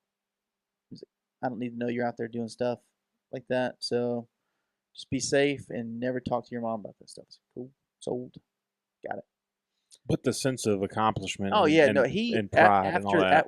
it was more of like that was the tipping point for him. Yeah, that was the he no longer had to keep me square. His job was done As far as like keeping me squared away, right. So it's really changed. It really changed the whole dynamic because he didn't have to be the authority in my life. Because either the military had me or I had myself, but like he didn't have to serve as the authority, and he really, dropped his guard down with that and became more of, we talked a lot more after that, like had like legitimate conversations. Whereas before, I think he had to keep that authority shield up and kind of make sure he was staying in that role. I think what he was doing, and so with all that, I had no plans of getting out. I was gonna stay in and enlisted, and then I get my shoulder tore out, and they did give me the option. They said, hey, you can go down to Big Army and just be a leg and just do your admin job that you trained to do originally, which I knew was a nightmare and I wanted nothing to do with it. Yeah. And Were you back in Seattle at this point? yeah, so I'm back there, and I get hurt, and they gave me that option, and I was like, no, So they're like, well, you can get out, med discharge. So that's when I got out, right? And I got out in my ETS date was like September, but I had like leave saved up, vacation saved up, so they let you early ETS and just eat up those days. Yeah, I did the same thing. And so I got out in this 05, right? So in August of 05, like that, me and my actor dad actually flew up and we drove cross country together. That's when we really got close. In the white Ford? In the white Ford, old White Lightning. Oh, yeah. Old White Lightning, yeah. Yeah. Right. Yeah, so he flew up to Seattle one way. I scooped him up from the airport. My bags were packed. He had his bag with him, and we started right then. Like, we didn't even, like, check shit out in Seattle. We just, like, I was just ready to get back, man. I was over it,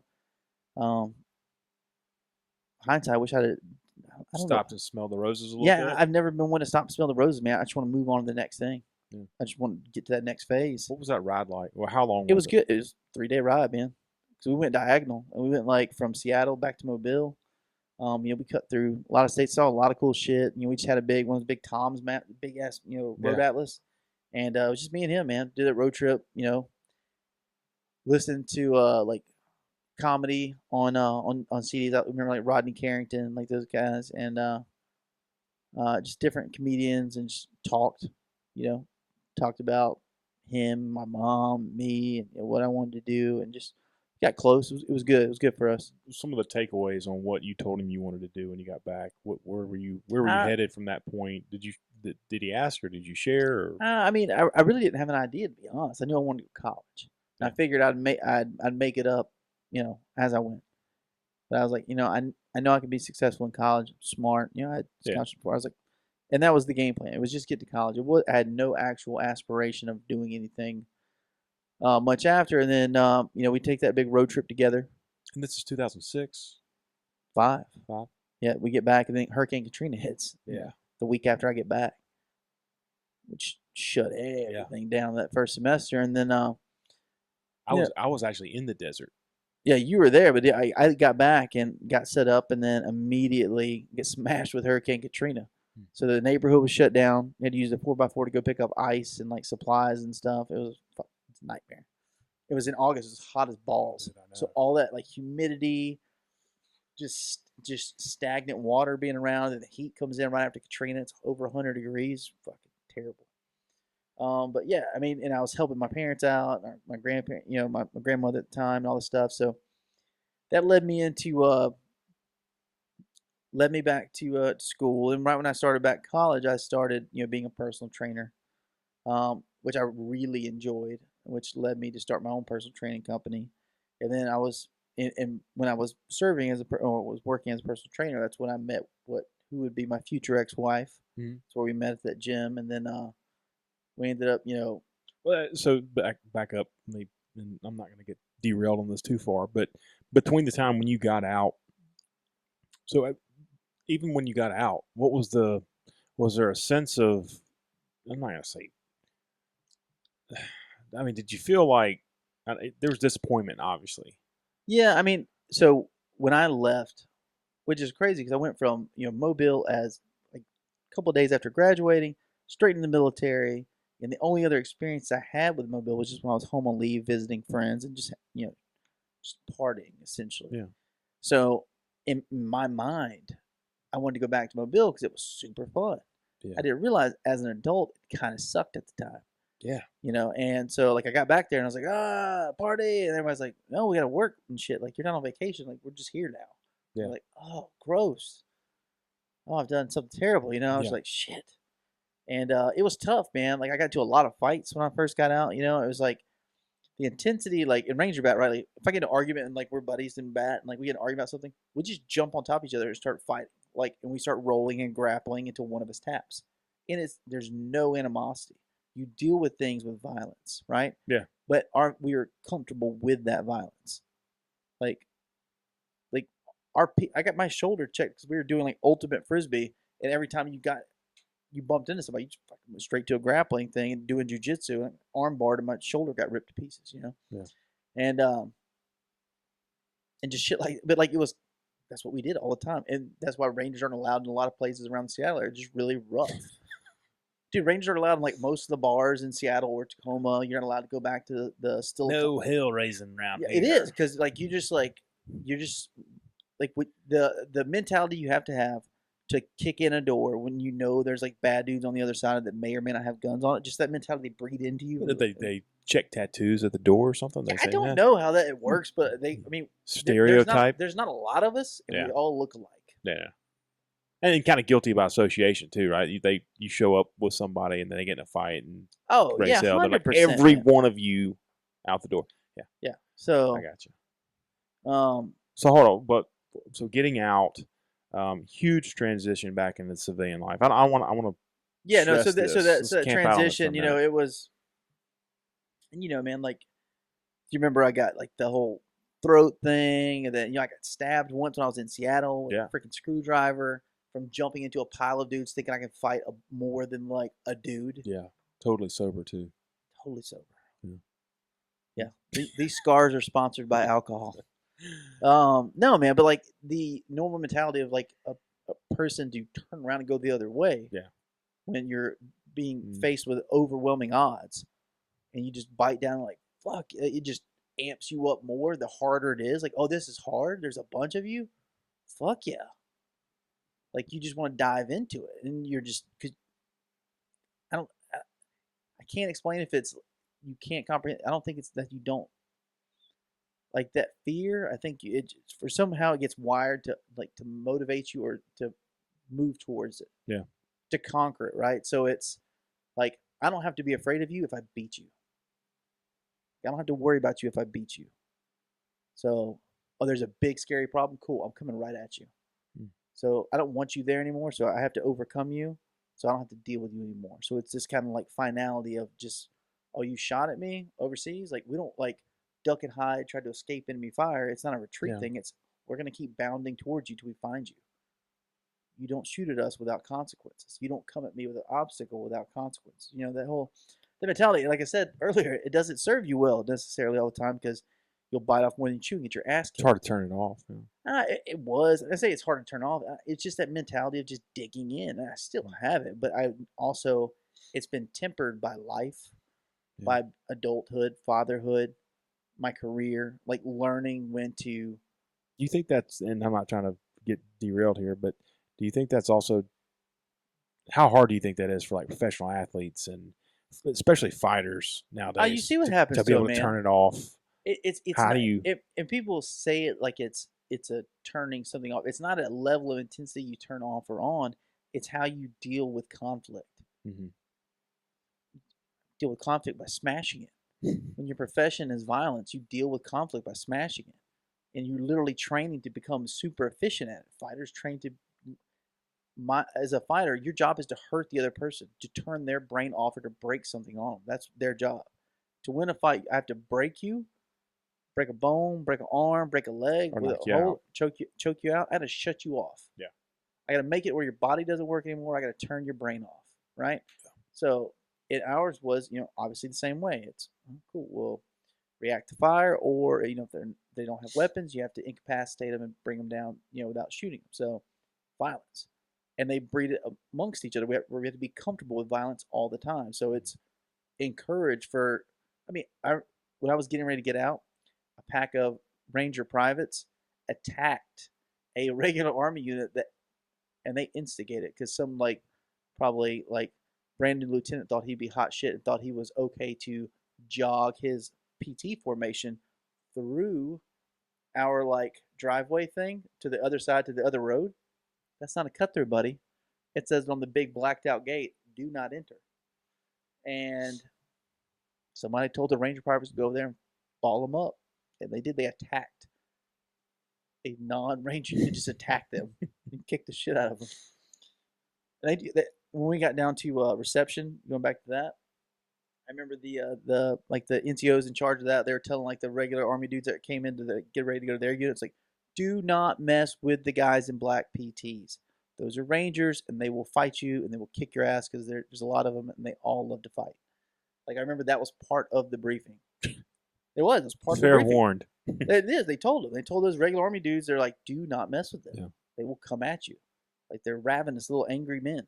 Like Yeah. we're all. That's what happened. Like Rangers, we're all about the same build. We're all white dudes under 6 foot. It's like I think in my unit we had 3 white dudes, Hispanic dudes, and there's very few African Americans in the Ranger units, for whatever reason, you know. But it's a predominantly white unit. We're all stocky. It's all due to everybody has the same story. They were athletes, not big enough to play pro ball or college ball, so we all end up being shorter, athletic, and just still love that sport aspect, that camaraderie, that intensity, the adversity of training. They love all that. Like that's what ends up happening, or at least that was the perception. What a lot of people I talk to, it's kind of the same deal. But yeah, so all that, with all that mentality going out into the world, you think you're tough shit. You think you're better and you know more than the people out there, but like it doesn't matter. Like once you get out, and this is the reason, like Spec Ops has the highest rate of suicide, right? So 22 veterans kill themselves a day. We're the highest demographic of suicides, the identifiable demographic in the U.S. of suicides, right? 22 a day. Yeah. Right? People are like, it's PTSD. Well, what? No, it's not PTSD. It's depression. It's getting out and realizing that it doesn't matter. It's finding purpose in a life where when you go from believing that you are fighting good and evil, you're in the military, you've got this camaraderie, you got your brothers and sisters beside you, and you're fighting bad guys, and like you have a mission. It's tremendous build. I mean, you have so much purpose, right? Yeah. Purpose is what people use to define their lives. You have so much purpose. And when you get out, the very bare bones view of life that a lot of veterans have when they get out, and I've been guilty of it, is you just look at it, you go, this is gross, man. You guys are just rats trying to get some cheese. Like you all just want to get some money, not get arrested, get a couple of ha-has in, and then die and not make too much of a fuss. Because without a purpose, that's it. I agree. You got to have a purpose. And so finding a purpose that's comparable, that can take your mind off of what you just came out of, is so difficult. You need good friends, you need good family, you need a support system. And oftentimes, Rangers just or not Rangers, but just guys keep to themselves, Yeah. You that struggle you were fighting externally becomes internally, and so now you're getting down on yourself, like you have an attitude problem because you think these people need to show you some respect, or they don't understand because your friends are still over there fighting right now and what they're doing, this little shit job you're working at. Like, oh, it doesn't matter, man. You don't understand. Like, the shit doesn't matter. Don't talk to me like that. Okay, cool. You're fired. Oh shit. Like. Yeah, I mean, like in school, I was a shithead in college because I was like, I had beef with all the professors. I was like, what are you talking about? You don't know what's up. Fucking sit in a classroom and hide out. You don't even have a real job. Like, I remember saying that to an English professor. And she's like a 26-year-old grad student. I was being a complete dickhead to her for no reason. She's trying to do her job, but like I just didn't like the way she was coming at me, and I was like, just for whatever reason, And I think that is the biggest part of the transition is realizing you're not on that mission anymore. Now you're in the rat race with everybody else, and you got to find a purpose. And nobody really explains that, dudes. There's no mental help. They help you transition. Got to get you a job. Okay, why? Just to get paychecks so I can buy stuff I don't need? All right. Do you feel like there's any groups out there doing a better job? Nope. I've tried all of them. There's some are. A lot of them purport to be, and maybe some of them are trying, but you can't reach every guy and every girl. You can't. No. And a lot of it is, I don't want to reach out for help. Yeah. I want to let you know that I can't just handle the day to day. Yeah. It's weakness, and you don't want to show that weakness, and so it leads a lot of dudes to internalize it. And I'll say this: before I got married, before I had my kids, I was spiraling down. Fighting, getting in trouble. Took a stint at MMA. There I was like, what the hell am I doing with this? I got essentially jumped 8 stitches to the back of my head, 40 here. I got jacked up pretty good, just being wild as shit. And then got involved, and then got married and had a kid, and it just like whoosh, snapped me back into a purpose, just right back. As soon as all that happened, I started to get my shit together. I was like back in school, finished up my degree, started a company, and just laid out a whole game plan. As soon as I had a purpose, I could lay out a game plan, and you just needed that. And then that it was a big relief for my parents and my dad. He's like, oh, yeah, I was worried there for because my dad. It's the only time my dad's ever commented on like my drinking. So I was drinking too much. I was all day long. Couldn't wait to get a drink. When I first got out, I was drinking midday. Just Yeah. I drink a 12-pack of beer before I'd even go out to a bar. And I was like, and I look back, I was really having a good time. I was just getting fucking wasted. Yeah. Yeah. Yeah. But becoming a father let me grow into an appreciation of the father that my dad was for me, and it gave me that purpose moving forward, and it put it kind of slid the pieces back together for me so I could get back on a track, because me just out in the wild feral was not a good. Well, okay, so back up real quick. When you and your ex-wife met, things happened pretty quick. Do you think you gravitated towards that more because you knew that, or No, I think that was it was a at my high school sweetheart and I, we had shacked up for a hot minute, and then that went south, and then and that happened like I think we split like 9 months or so before I met her, yeah, future ex, and then it was just a culmination of a perfect storm.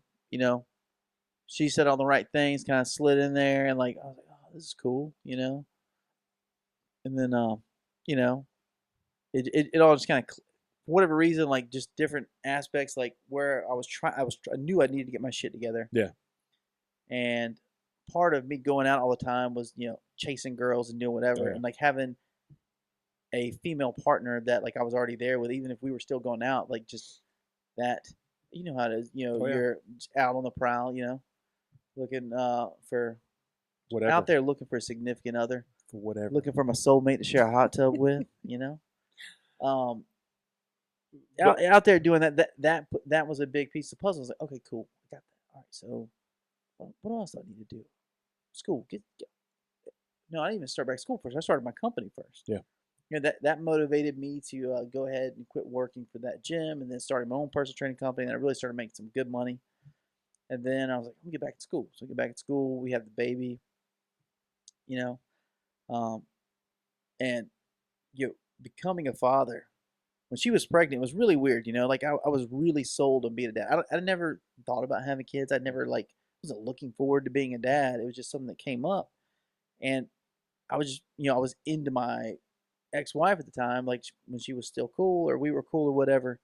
When I found out she was pregnant, I quit drinking. Show of solidarity. Yeah. Back then thought I was trying to do the right thing, and then we had the baby, and I was like, oh, all right. Now I got really into it. I dug it, and I've arrived. Yeah, no, I mean, like out of all the things I've ever done in my life, I've lived pretty good, Yeah. Being a dad and being a father is hands down my favorite, right? I moved away. I'm Birmingham, Alabama. I'm not knocking Birmingham. I'm not trying to give a hard time. It's definitely blessed me more than I give it credit for. But it certainly wasn't my first choice. I've lived in great cities. I've lived in Seattle, even Mobile, being on the port city. I'm down there on the water, and I grew up there. Have lots of friends, family, and I lived in New Orleans for law school. Lived in Pensacola. So I've lived in some really great cities on the water, and I love being on the water. And then my ex-wife got remarried, moved up here, and but I didn't have to move up here. I chose to move up here to be close to my kids because I didn't want to be just a weekend dad or a once a month dad. I wanted to be able to see them at school, to go to that play, go to those games, go to that practice. Like I want to be part of their lives and not just like a loose relative you see on holidays and whenever.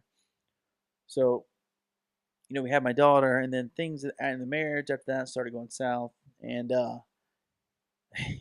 never forget, I graduated school, and the marriage wasn't working out, and I set up in that PhD program. I was gonna, start working on my PhD and start, teaching undergrad, and I was gonna keep my first training company. But then when the divorce thing started rolling around, I was like, I'd always kind of thought about law school, just because I did the paralegal thing in the army, and and when I took the GRE, which is the graduate exam, so you can go to grad school, I took that, but I also took the LSAT, which is a law school entrance exam, off the cuff, just Yeah. to see where it'd be, just like a backup plan.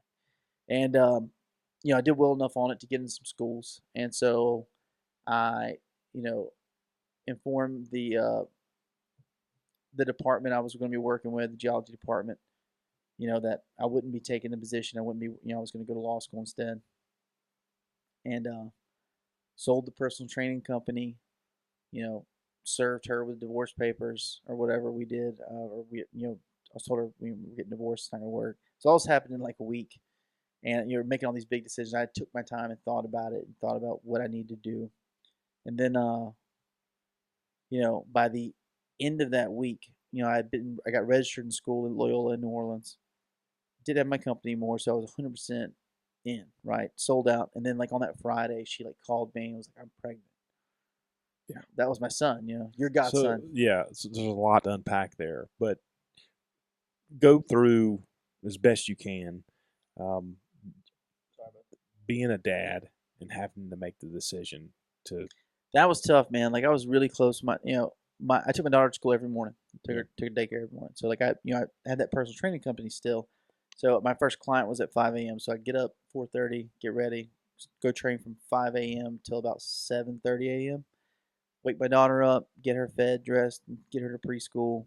And then I was going to, college in the day, and then I would go train a few more people that evening and get back to the family, and that was the day.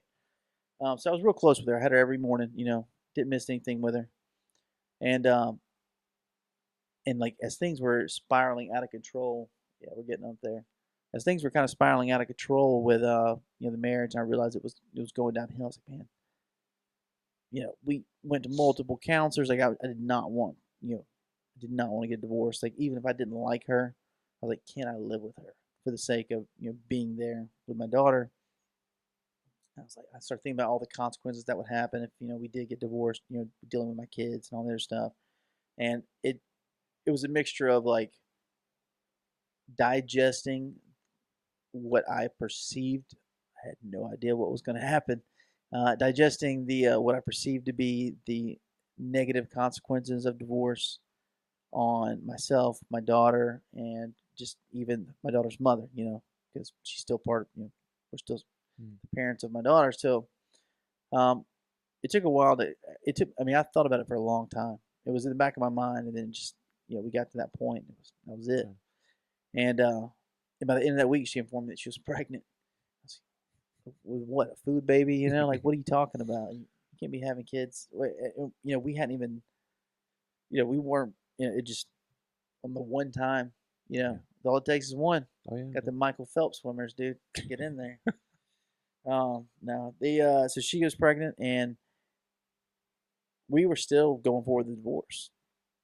At that time, we were just gonna I was getting ready to move to New Orleans, but it was still really close.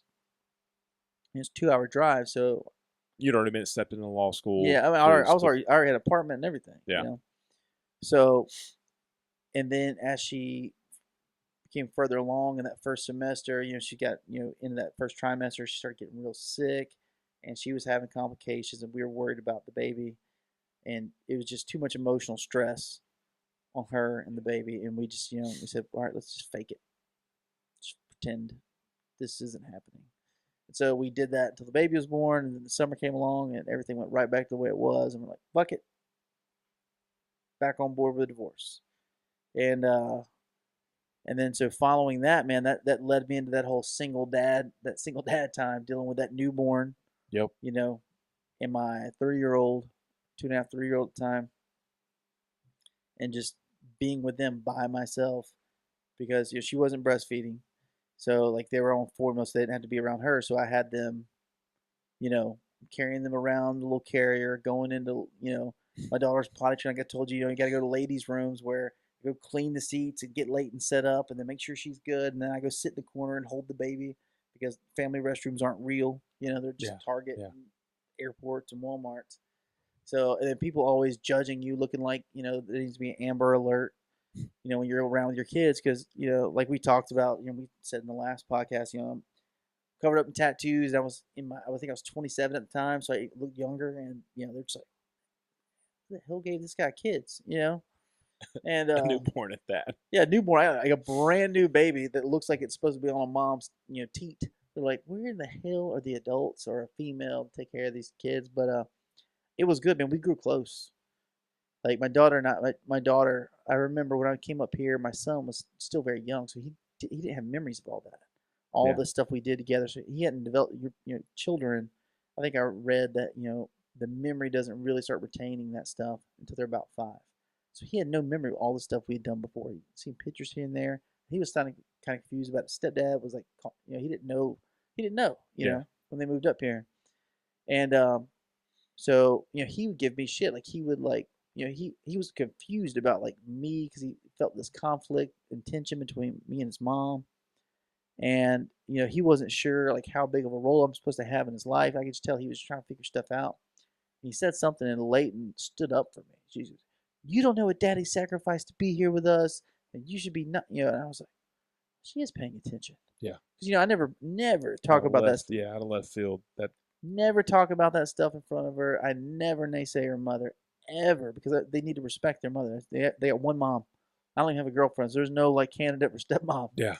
So you only get one mom, and I don't want like her mom. Their mom's probably gonna whatever. That's their mom, and as much as she may not be my favorite person. I'm probably not her favorite person either. Whatever. I need her to be okay, and I need her to be a good mother for them. Yeah. And I need to show them how much I respect her as their mother. So, I keep that in line. And, that has been the most trying things when, things have gotten real nasty and, my kids have no idea what's going on. And I got to keep a straight face and keep up a facade, and it's important to me to do that. Like I said earlier, just compartmentalize it and stick it to the side of the box and move Man, on. That's tough. And this is, I may or may not have told her once that, being on the other side of the planet with like terrorists and stuff, I hated them less. And I mean, Jesus Christ. Well, I mean, I'll say this, even in the law, if you catch your spouse in bed with somebody else and you murder them on the spot, right? And I'm not talking about murder with like my personal life. I'm just talking about like people recognize how deep a marriage cuts into somebody's like who you are as a person, right? Crime of passion. It's a heat of passion murder, right? Because everybody universally recognizes that like marriage and that bond, that sanctity, because you take 2 lives and you become one, and so like it's like part of you just like did something awful to you. So dealing with that is tremendous, and so I don't think you can hate something unless you love it. Yeah. Because you can say you hate stuff. Like I say, I hate all kinds of shit all the time. Just joking. But if I don't really care about something, you have to care about something to hate it. Because it can't impact you if you don't care about it. Right. So you can't hate something. If hate is the end of the spectrum, it has to have an emotional impact on you in a positive way to bring up that real visceral. What would Louis C.K. say? And I know that's controversial with Louis C.K., but I think he said, a man. Well, I think I'm butchering this. I think he said a man is one of my favorite memes. I thought it was funny. A man will, he will fuck you up. He will break your arm, steal your car, burn your house down, but he'll leave you alone as a person, like who you are inside. He said a woman will pull out your heart and shit in your soul and ruin your fucking life. Absolutely. Like, yeah, man. Like that's like men are physically violent. Women will like mess you up. Yeah, become rot in your bones, man. But in fairness, like I have like that was put to bed. Like we just argue about stuff now. Like I sent a thank you card to her when she got remarried. Like, thanks, buddy. She's yours now. Good luck. Same thing her parents told me.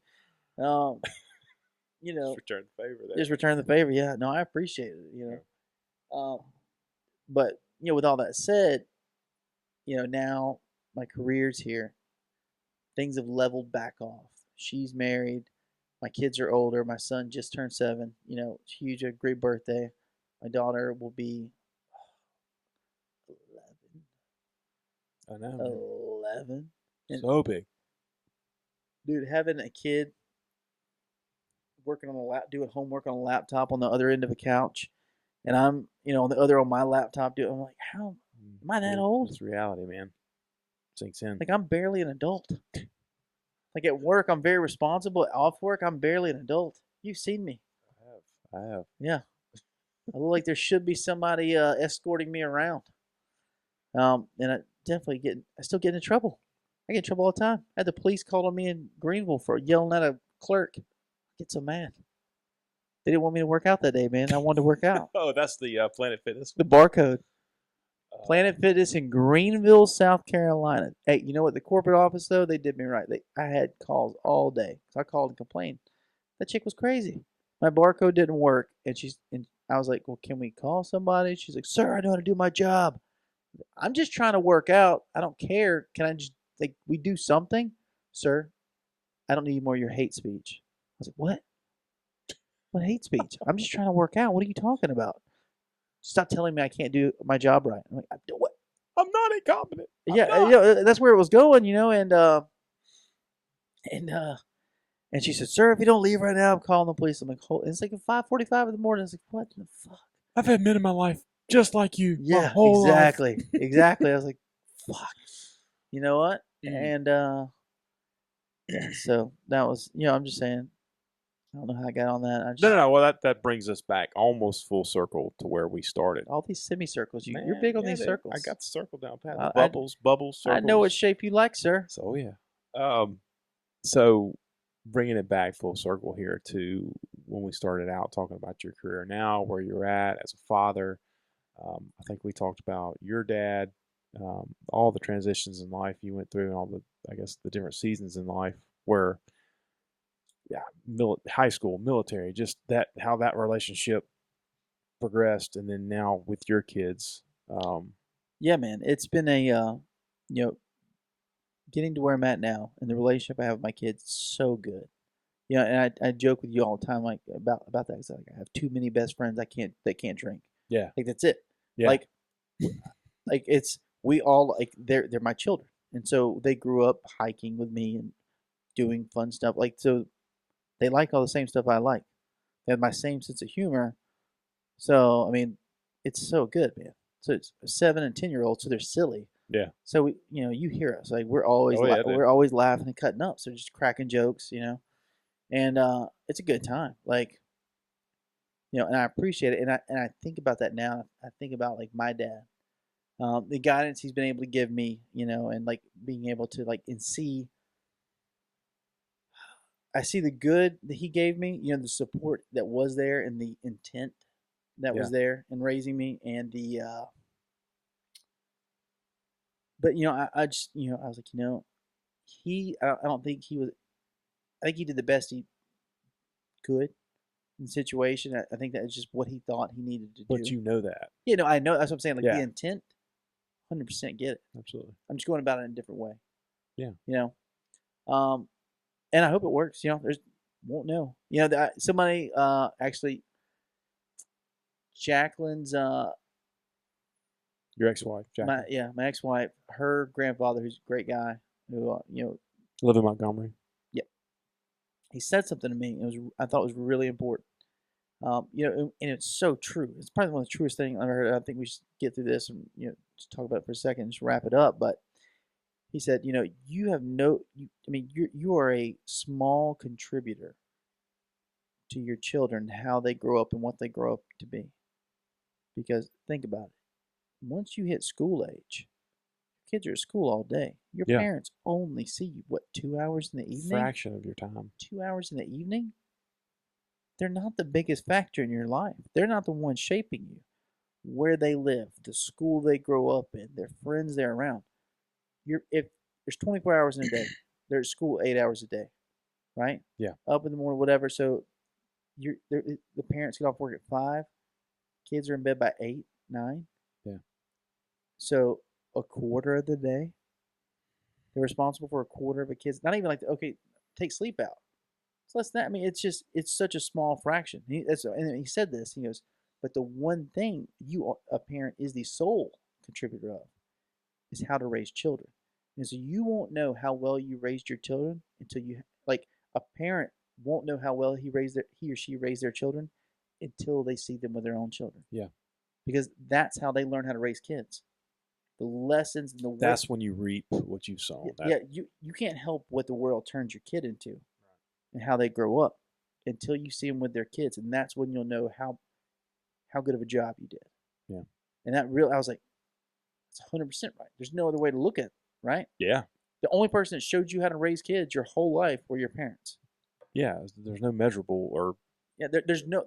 Yeah. They're the ones that raised you, and so the only people that taught you how to raise children were your Mhm. parents. Who you turn out to be and what life decisions you make, there are a lot of factors, right? Yeah. So I think my dad he's gotten a lot softer, and I think he appreciates me more, and he's much more emotional with me now and shares more with me, just because I think he feels like it wasn't for naught, Yeah. Like he sees me with my kids, and he's like, okay, it worked. At least part of it worked. It was bumpy, but something worked. But with that, I think we should unless you got anything else you want to go over or talk about. No. Like I said, I think we brought it back all the way back to the beginning, and I can definitely that last little bit you gave us there, I think was gold. I think we It was end on gold. that. Yeah. I think we wrap it up on that. So thanks everybody for listening, and there'll be more stuff coming your way. Appreciate it, Evan. Yeah, absolutely. Have a good week, Shake buddy. on that one, man. All right, man. See you later. All right. It's a wrap. Thanks.